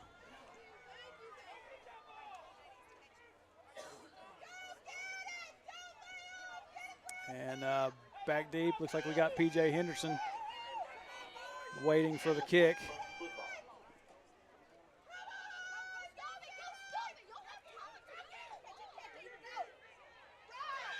P.J. is just going to call for the fair catch.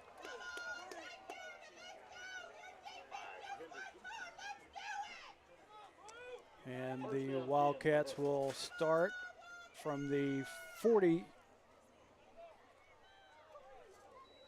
Sitting here watching my stream go into the red. Start this drive at about the 40-yard line.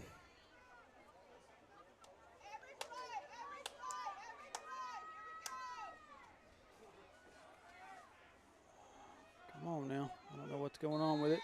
Maybe it'll return here in just a second. Handoff goes to Casto. There we go. Back into green.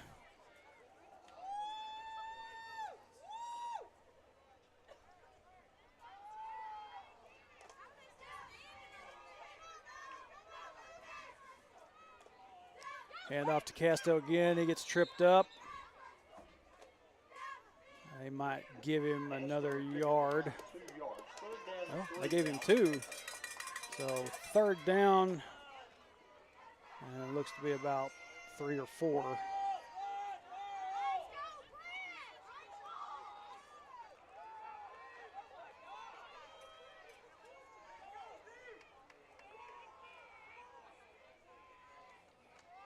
Taylor going to keep it himself. Taylor picks up about 3 yards. He'll bring up 4th down and 2 now for the Wildcats. Okay, well, they're going to say 4th down and 2.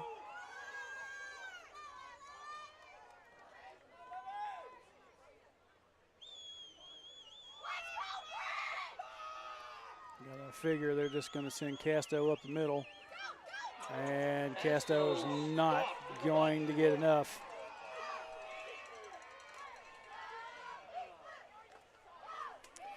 So, 4th down stop by the Hornets, and it'll be a turnover on downs. 1st down 10 for the Hornets.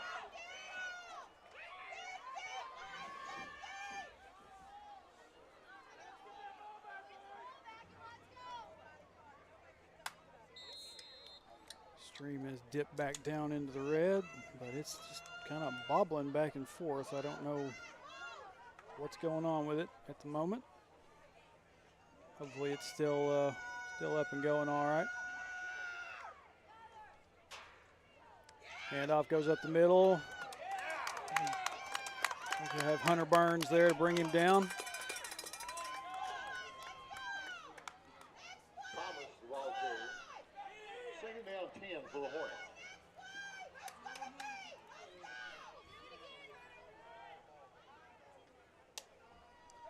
Under 2 minutes left here in the 3rd quarter.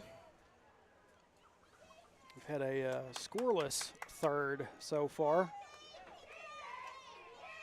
Hector got close down there, about a yard or 2 away from the end zone, and fumbled their last possession before last. Quarterback looking, he's just going to throw it away, and we got a flag.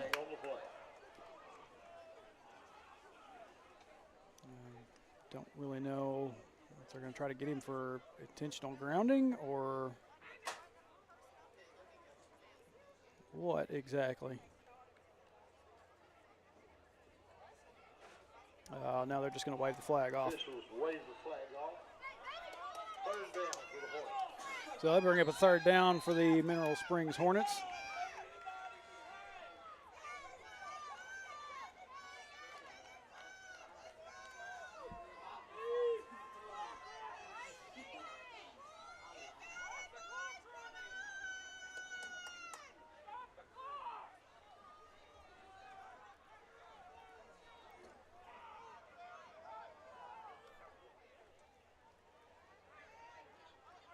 Quarterback looking around, pass will go incomplete. Number 3, Thomas.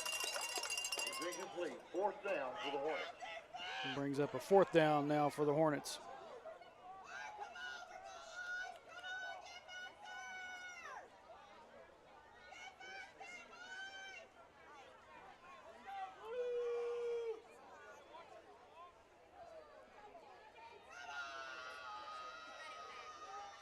Hornets look like they are just going to punt this one away.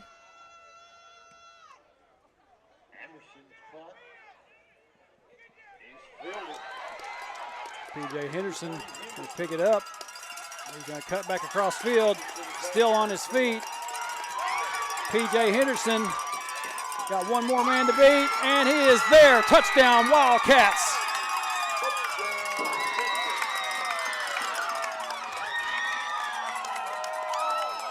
PJ just able to find enough room on that return. Excellent job by PJ Henderson.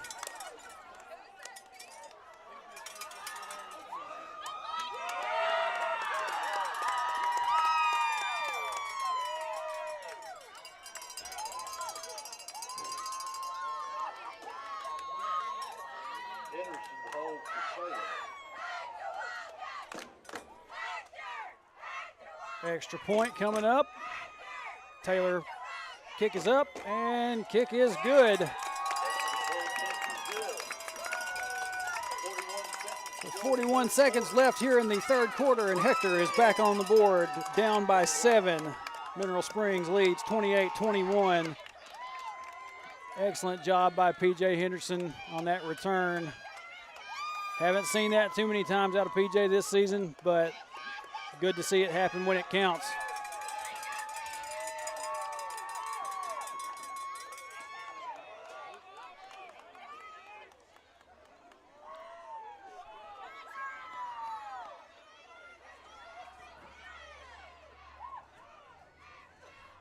Looks like we got full service here on my internet thing, but stream is having some issues. I don't know how bad it is. Hopefully we're still up and going. And hopefully it corrects itself. I'm dropping some frames now.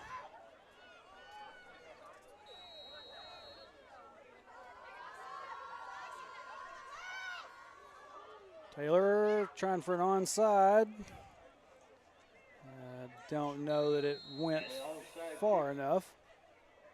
Attempt only goes 9 yards. Yeah, it only went 9.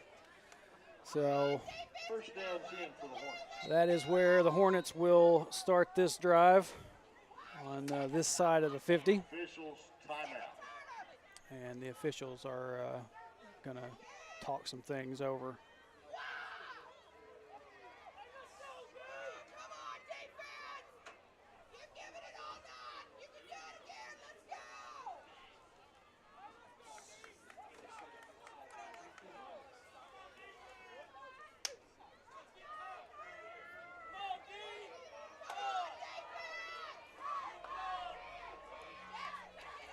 First down and 10 for the Hornets.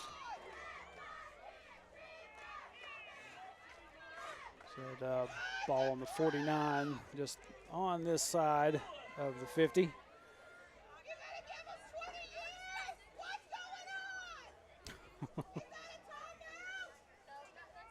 Officials are kind of dragging this out. Wildcat finally is going to make his way back out here onto the field. I'm not real sure. Well, now we got a Mineral Springs player leaving. I don't know. It's like number, I don't know if that was a 10 or if that was an 18. Looks like, well, it looks like there's not an 18 on the roster. So Evan Irwin, number 10. Well, now he's back. I don't know if he had something wrong with his uniform or what, but and now the White Hat is telling Coach Cooper what's going on.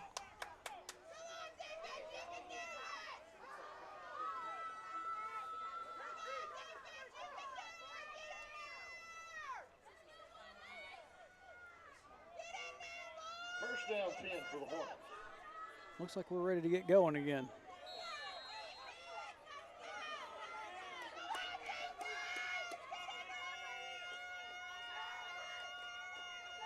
Pitch backwards, and Lane Newport there to get him, and see who that other one was. 24, Landon Darter. Good job by the defense. Tackle number 20, Newport.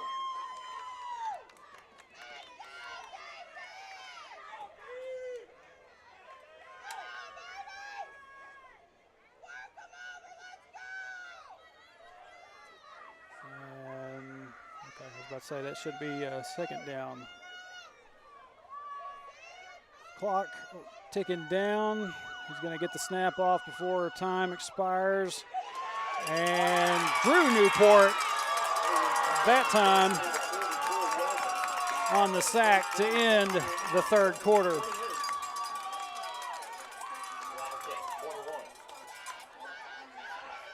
Newport brothers have just been after it for the last few weeks now.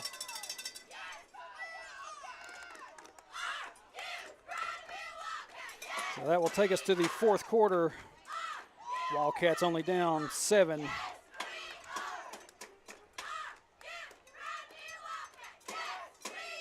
Oh, wait. Renee Dixon says, Trey, I thought Landon Darter was 22 and Mountain Man was 24. I am so sorry. He is. Hayden Millsaps, number 24. Y'all forgive me for that. I'm getting old, and I'm not as with it as I used to be.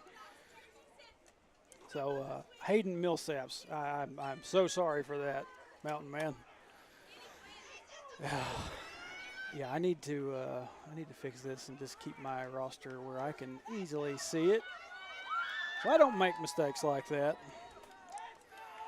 I'm telling you, I'm not the best guy for this job, but I can make a stream work most of the time if I've got the internet for it. It's just my brain doesn't fire off fast enough to call out names as they're supposed to be. So.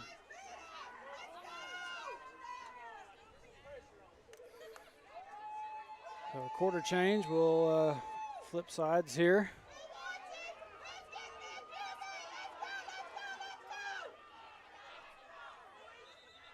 And we got a pre-snap whistle. And it looks like we got a timeout for the Wildcats. Timeout. Hector. Be their first of the second half.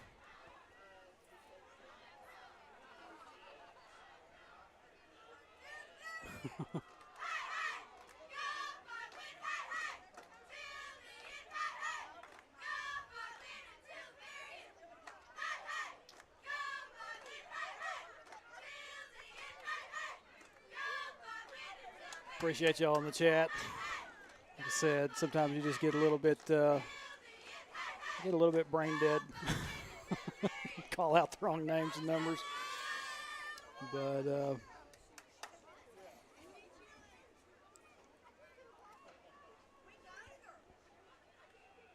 Kayla Darter says a good play is a good play. They're both Wildcats. You're right about that.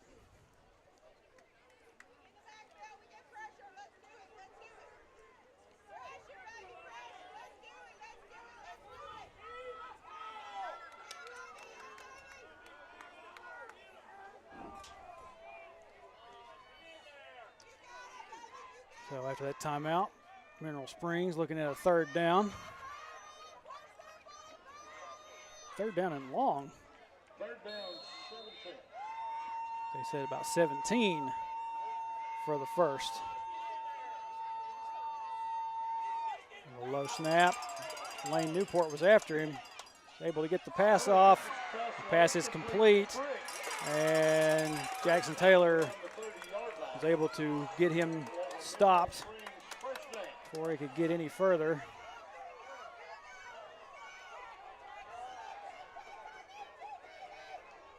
But that pickup there will result in a first down for Mineral Springs.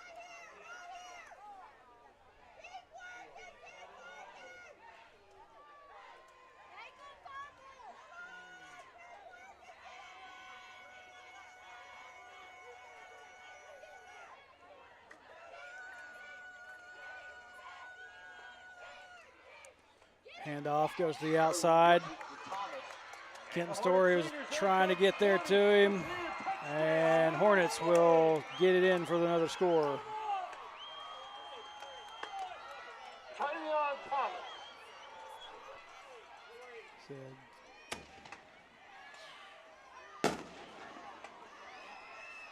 I think they said that was Thomas on that run for the Hornets.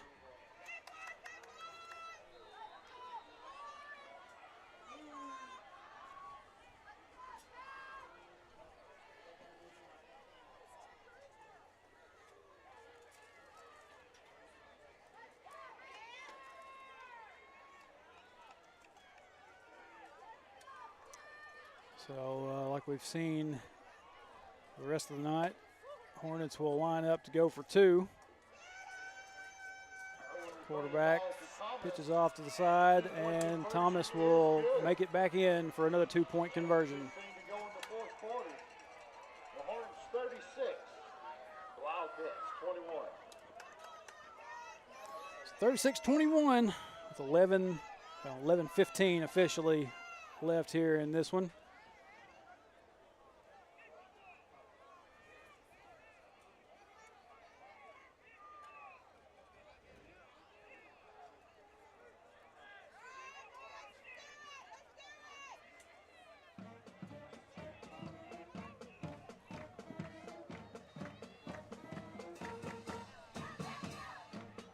I'll tell you this, I would almost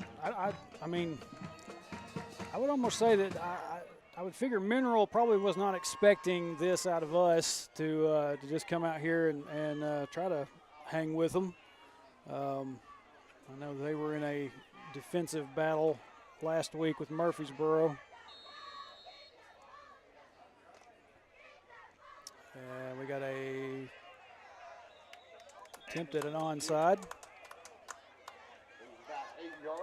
And that one will not go 10, kind of like Jackson Taylor's earlier one. I think that one will actually maybe only go 8. So that gives Hector some pretty good field position to start this drive on about the 48. Nose of the ball is touching the 48.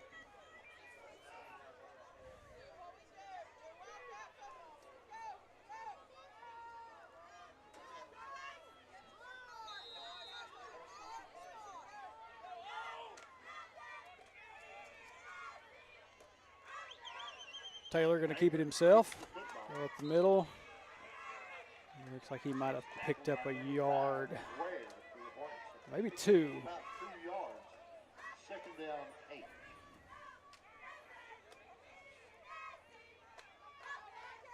Being on this side of the field, doing this live stream on over here in this box, I can see the sticks for down and distance a little bit better than I usually can. So. Makes it a little bit easier. Second down and 8. Taylor. And he's going to get gobbled up there in the backfield. Emerson with the sack for the Hornets. They said that was Emerson. Down 13. Emerson or Emerson? Emerson. Amerson. For the Hornets on that sack.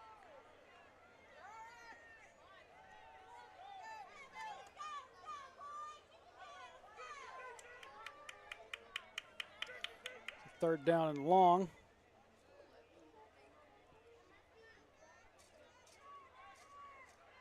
Taylor, he's going to have some pressure coming. Taylor gets the ball, just throws it away. Incomplete. Fourth down now for the Wildcats. And that will bring up a fourth down, and it looks like Hector is going to punt it away.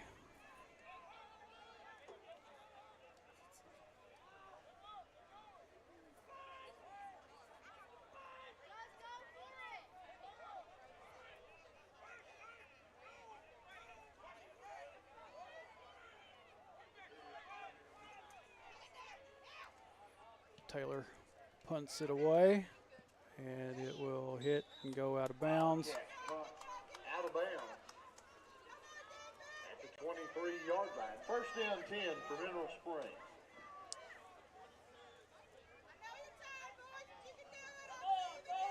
So right there, you can see that's where Mineral will start. It's like about the 23.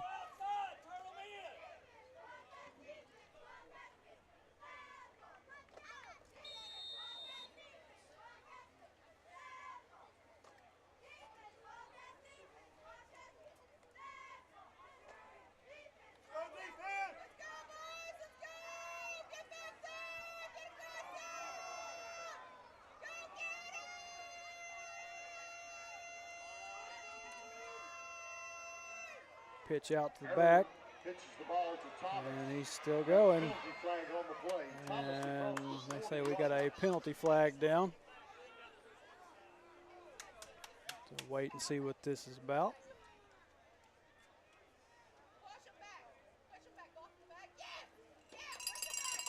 Looks like we got a block in the back, maybe, for the Hornets. That'll back them up.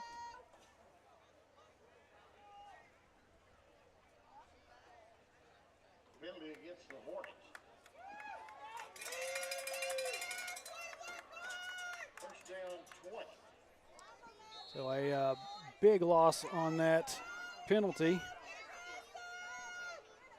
We'll go from a 1st and 10 to a 1st and 20.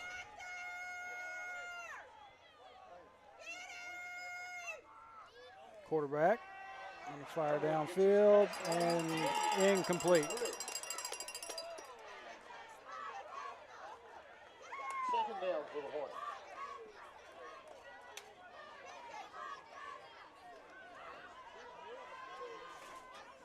Brings up a 2nd down and 20 for the Hornets.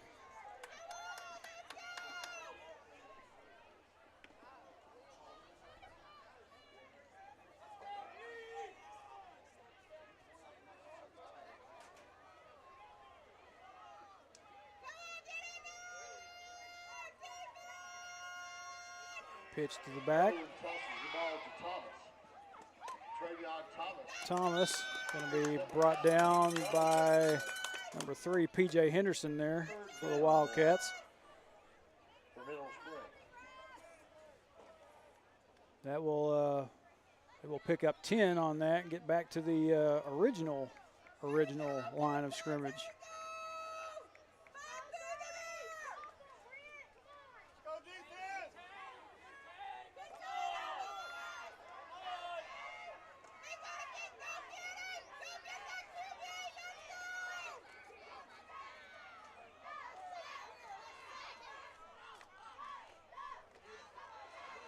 Pass play.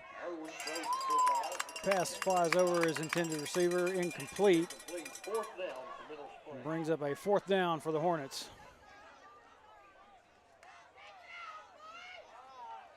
Like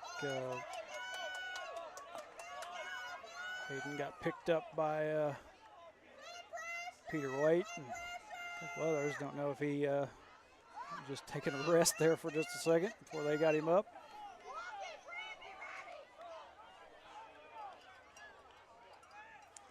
Fourth down, and the Hornets will get set to punt it away. And looked like Coach just tossed his hat down in frustration over there on the Mineral Springs side. But they do call a timeout. Oh Lord, my clock is running. Oh. 8:30 remaining here in this one.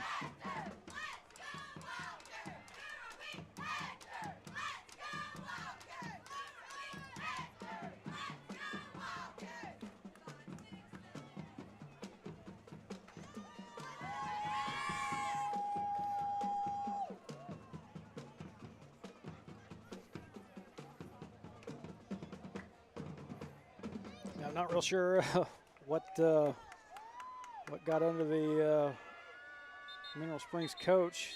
Got under his skin, but he threw that hat off in frustration. I don't know if he didn't have some guys lined up like they were supposed to be or what.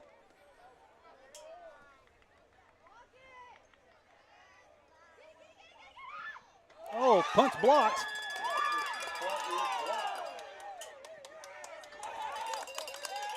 And football is recovered near the 1-yard line.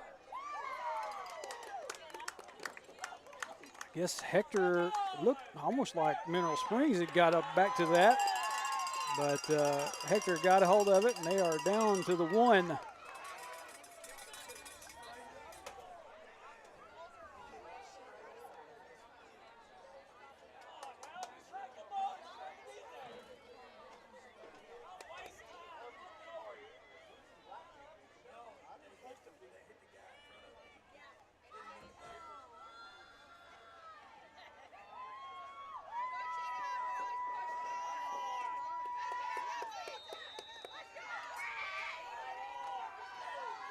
So after that blocked punt, handoff goes to Casto, and they're gonna, he inches just a little bit closer, but not quite there yet. Loss on the play. They're gonna actually get to say he had a loss on the play.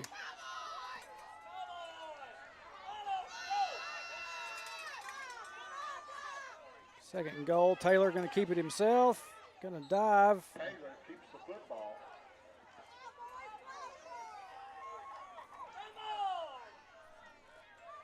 Taylor tackled by Fritz.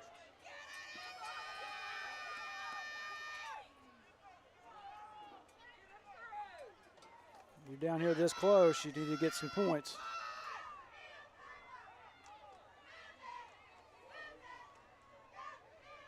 Hand off to Casto, and Casto still churning along.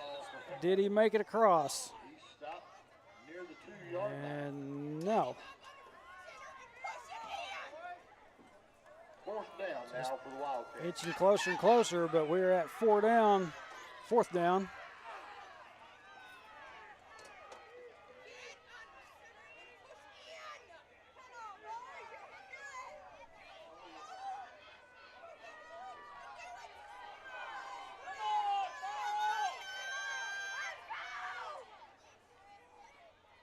Taylor looking to pass. Pass complete to P.J. Henderson for a touchdown.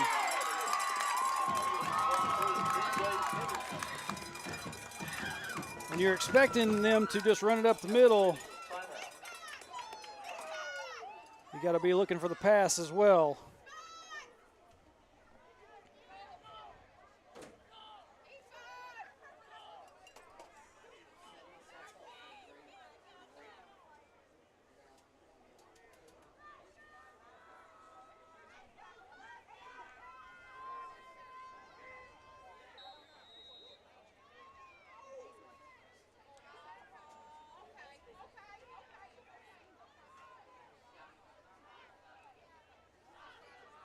You're waiting to see if they're going to just try to kick the extra point or go for 2 here. Looks like they're lining up to go for 2.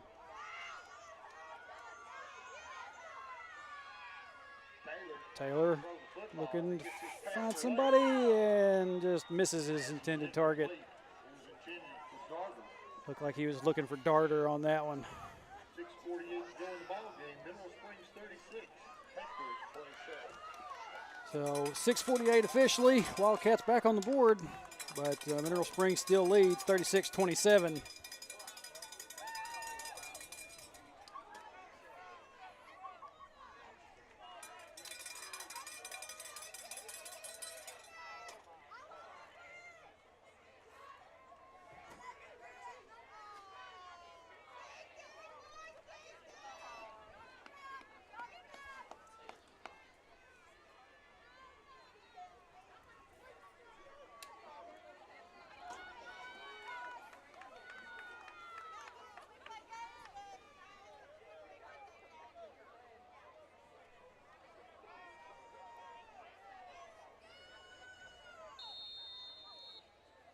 Taylor going to kind of a low onside. Onside kick fielded by the Hornets at their own 49.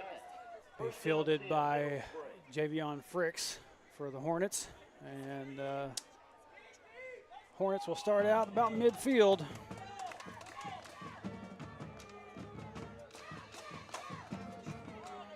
Well, just a little bit on this side of the 49.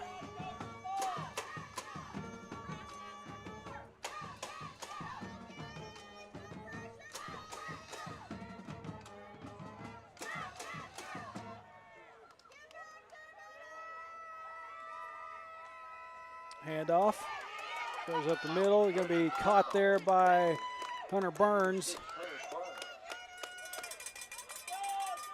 He was helped out there a little bit by Casto as well.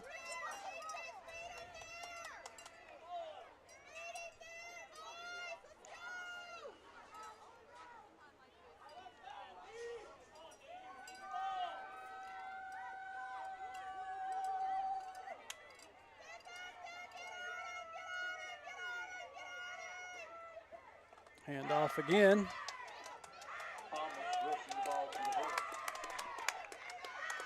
Thomas gets met there by a few Wildcats. Brings up a 3rd down for the Hornets. 3rd down in about 7 or 8.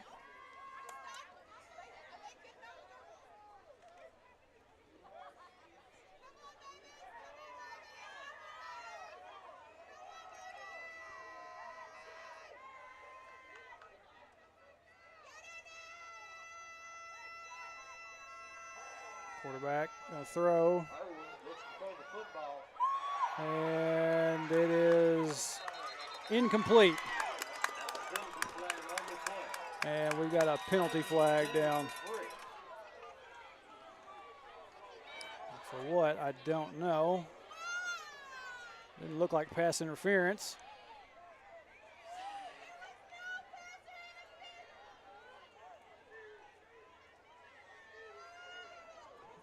And I believe that's what they're going to call.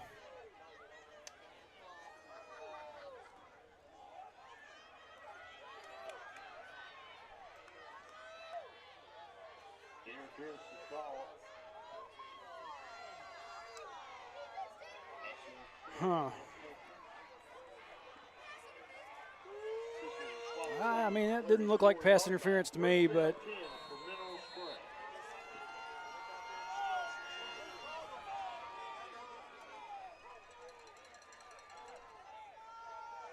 I'm not an official, so.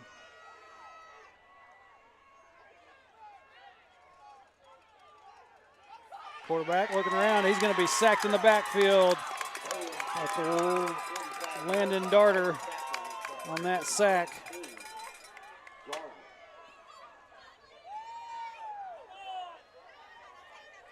And right there, I had to look and make sure it was a 22, not a 24.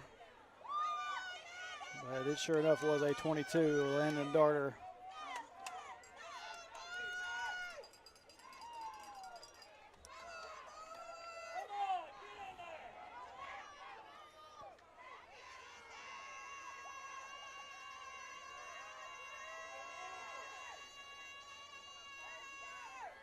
Pitch back.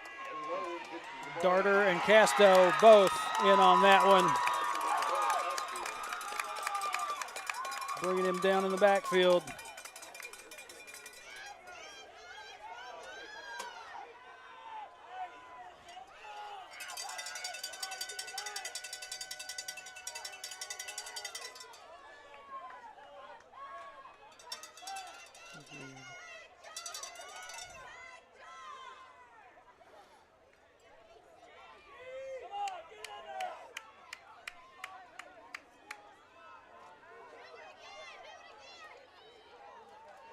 I'll be watching out for the pass play. Third down, pass is complete. He's still moving. Inside the 34-yard line. And he'll pick up a first down. Well, they're going to say he was just a little. Well, yeah, he had the penalty, or not the penalty, but got drove back quite a bit. So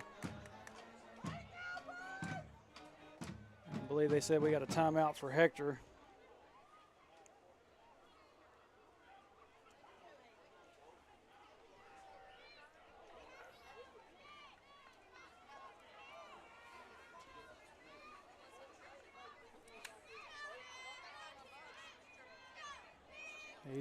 He's able to pick up enough to get past the original line of scrimmage. I just kind of lost track of what was going on. So I thought he was closer down to the first down marker than he actually was. So it'll be fourth down, and looks like he's got about 8 or 9 to go. Score in Carlisle. Carlisle 16, McCroy 0. I guess they got a final out of Carlisle. Carlisle must have defeated McCrory 16-0.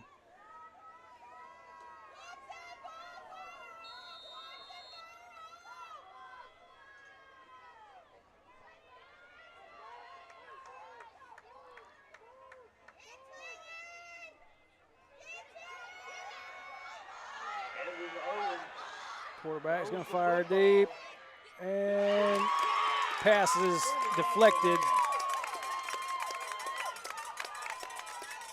Like that might have been Grayson Mulder down there. And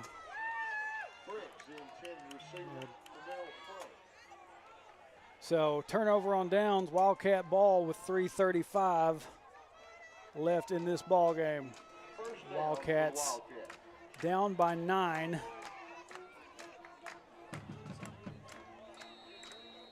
So even with a score and a 2-point conversion, you're still down by 1.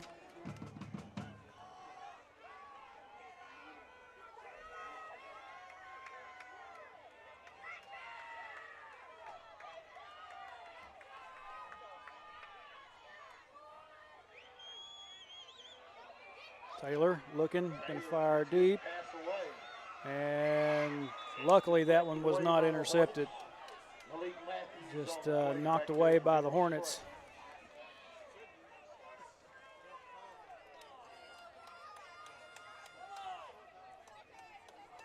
He had Kenton Story and P.J. Henderson both kind of in that vicinity.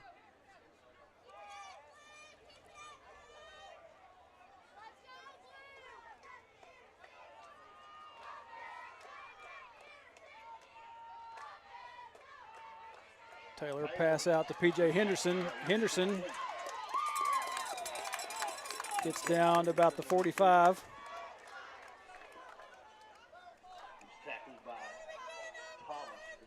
And they'll pick up the first down. That'll move the chains.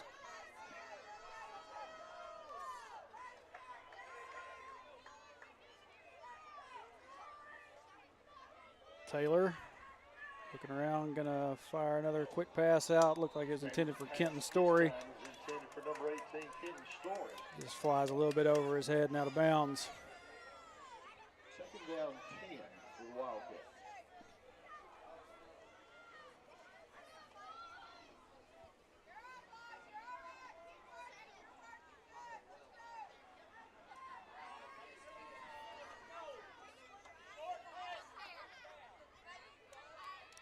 Second down.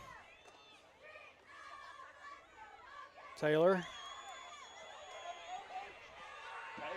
Taylor's just going to throw it away. Intended for Kenton Story. I think Kenton actually caught it, but he was out of bounds.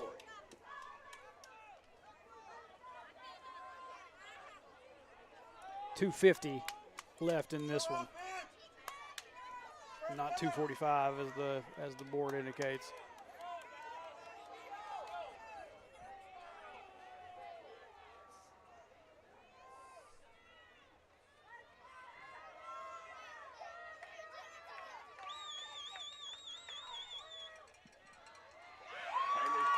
Pass is complete to Kenton Story. Kenton will pick up a first down.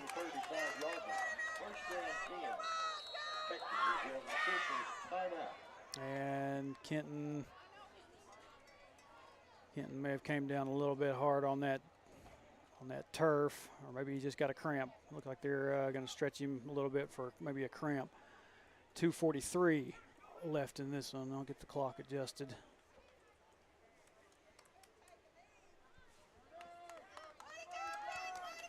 Kenton back up.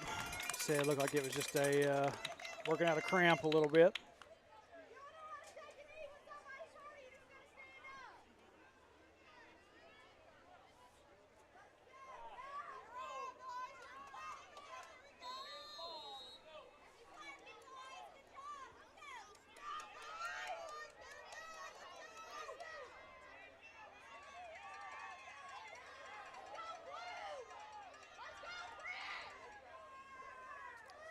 On first down, Taylor gonna heave another pass.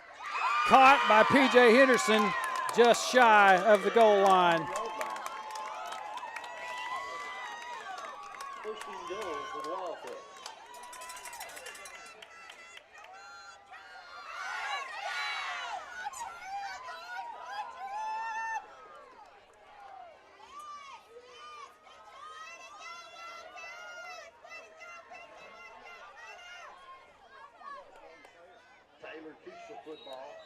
Taylor going to keep it himself, and he's going to be stopped.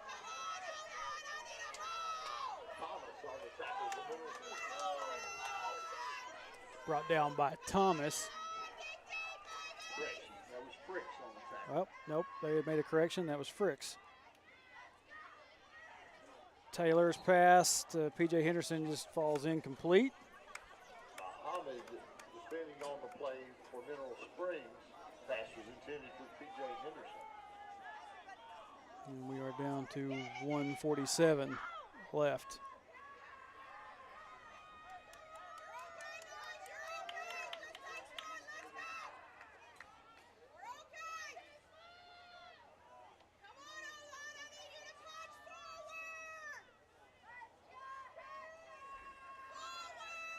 Y'all can hear Heather saying just push forward. Play clock winding down. Taylor gets the pass, or gets the snap. P.J. Henderson is in. Touchdown, Wildcats.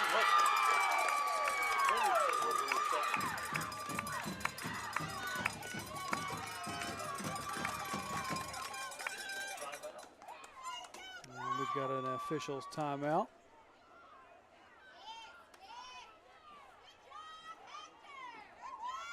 Looks like Taylor maybe took a shot. Got hit pretty hard there after delivering that pass. And he's coming off, and looks like we'll have Drew Newport step in for make sure everything's good with Jackson. As I said, that score gets you to within 3. You get a 2-point conversion. You're still down by 1.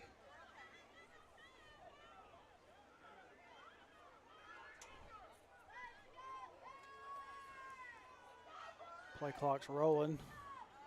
We have to figure out what they're going to do, and it looks like Hector is going to call a timeout. Going to call its final timeout of this game. Talk it over a little bit.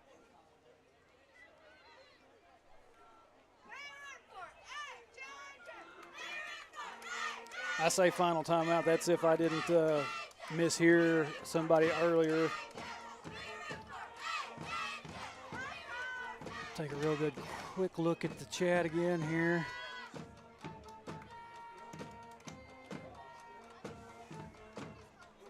Yeah, talking about the clock is killer right now. Yeah, I mean this has been a fight. 36-33. I don't think anybody, some of these guys that claim to be the brightest minds in high school sports, probably did not see this one coming. I think Hector was picked by a lot of places to lose by a considerable margin, but that just kind of shows you what they know, right?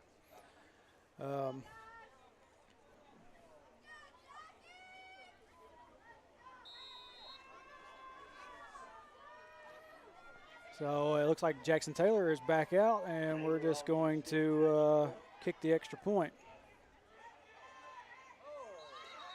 And looks like before the kick, we got offsides on the Hornets. Penalty against the Hornets.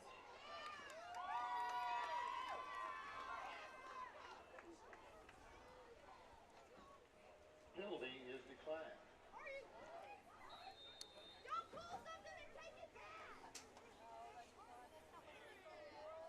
And I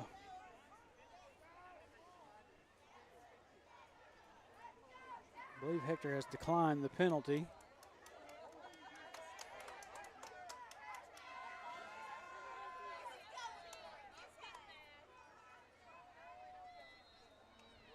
And they will set up to go ahead and kick the extra point.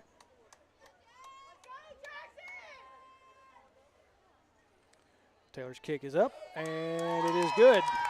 Taylor's kick is good. And we got a flag down. 1:42 to go in the ball game. The Hornets 36. I'm not real sure what this flag is about.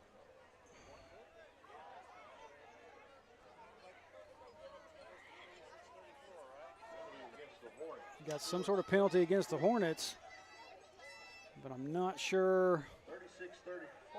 what that penalty was.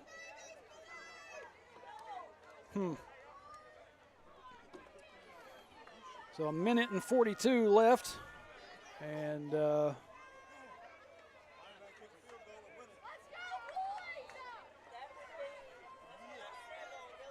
just heard somebody in the crowd say something about kicking a field goal to win it. You got to have to make some things happen if that's what's going to if that's what you're planning on. But we have seen it before. Last year at Clarendon, Jackson Taylor, they managed to get the ball back downfield, and Jackson was able to kick a a good field goal there at the last remaining seconds and win that game for us. But, Taylor to kick the football. I mean, all that Mineral really has to do is just kind of get a first down. I believe that onside kick went long enough and Hector was able to recover. My goodness.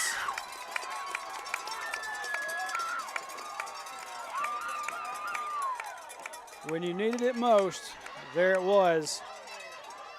Wildcat ball on about the 34 with a minute and 42 remaining.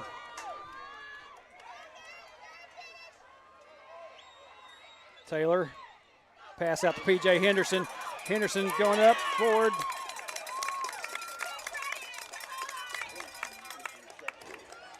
Pick up about 8 or 9 on that play.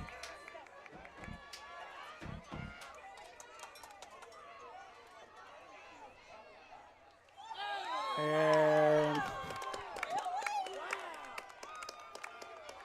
that'll most definitely be offsides.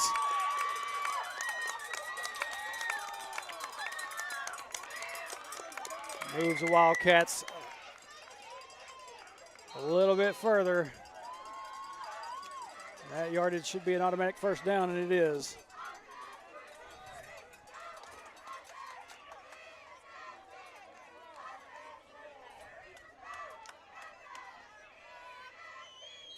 Handoff goes to Casto, but it sounds like we got some whistles.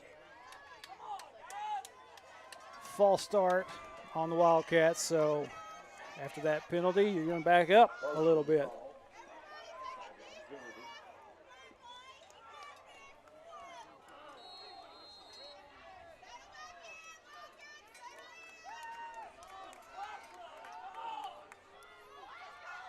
Five-yard penalty results in a first down and 15.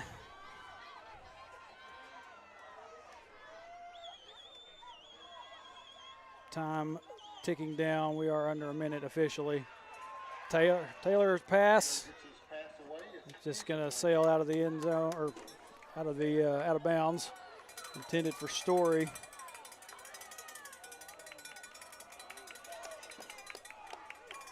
Down to 49 seconds, just letting my clock get lined back up.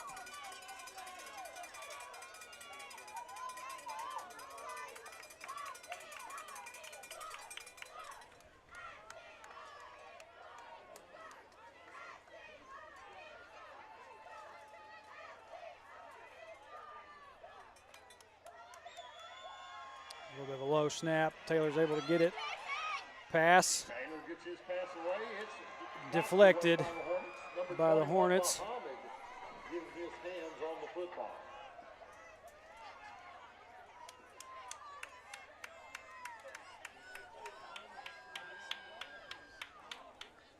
.41 seconds left.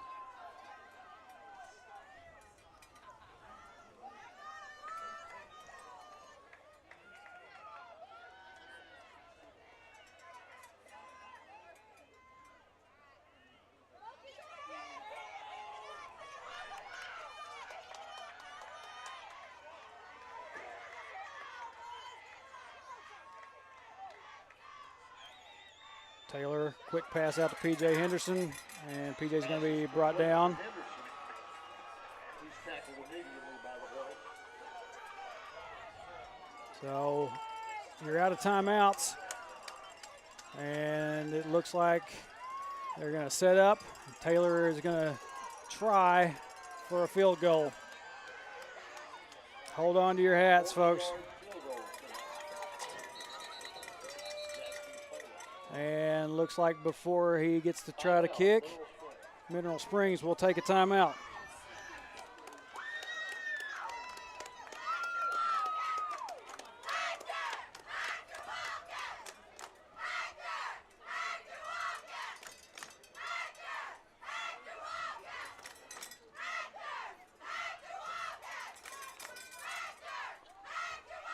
Oh boy.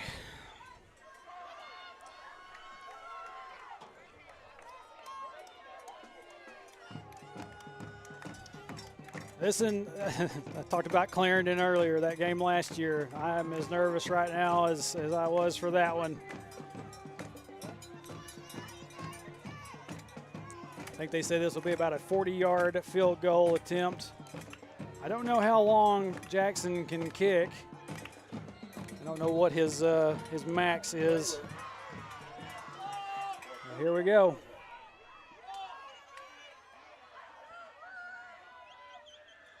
Taylor's kick is up, and it's good! 5 seconds left in this ball game, and Hector has gone up by 1.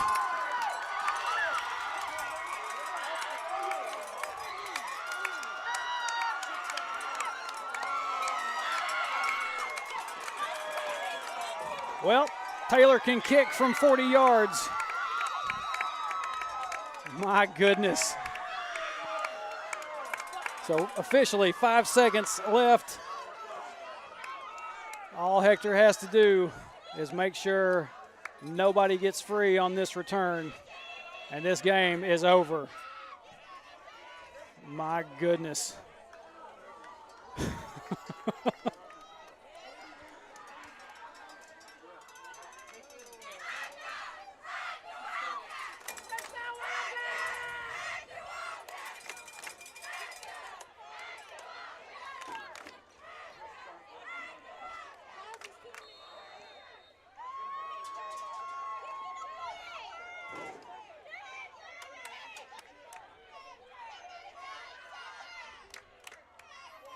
Taylor's kick, ball's on the ground, and looks like Mineral will have it.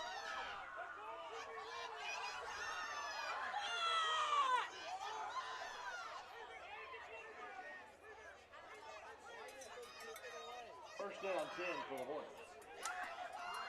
So the Hornets will have 1 attempt. No time ran off the clock during that exchange. So they have 5 seconds to work with. Ooh.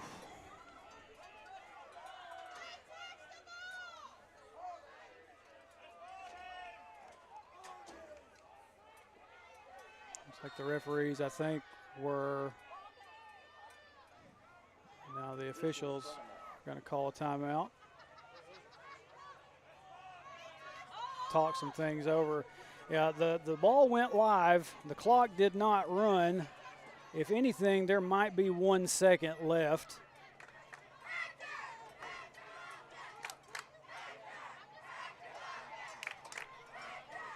Actually, that's what they did. They've run it down to 1 second remaining. But that 1 second will give Mineral Springs 1 shot for the end zone. Whoop, 1 second. I don't know why it wanted to go all the way down to 0.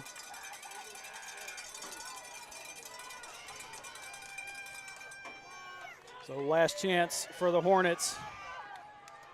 And my goodness, what an upset this will be if Hector can keep them from scoring.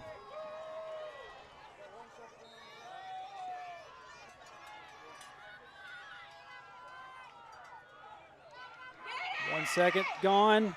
And Hector's going to sack him in the backfield, and that is it. That is your ball game. The Hector Wildcats come 3 hours and change down to Mineral Springs and knock off the number 2 seed Hornets on their home field. Hector is still playing football. My Lord. What a game. Oh, man alive. I cannot believe that. 1 point, 37-36. My goodness.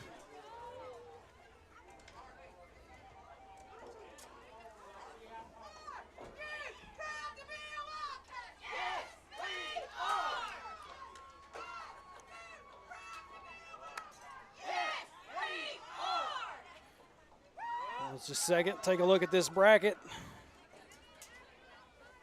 with that win, Hector will play Carlisle. So, folks, it doesn't get any easier. But what a night. What a game.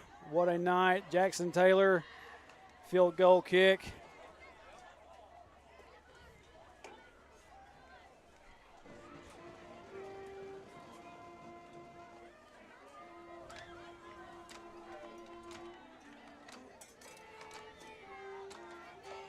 I don't know what to say. That's big, folks. That's big for this program. Last year went into EPC and lost in a heartbreaker. But this year they survive and then we'll advance. So, folks, we'll see y'all next week. And for now, I'm going to go ahead and shut down, and I'm going to get packed up and get out of here. So, been a good one. Like I said, we will see y'all next week. Until then, go Cats.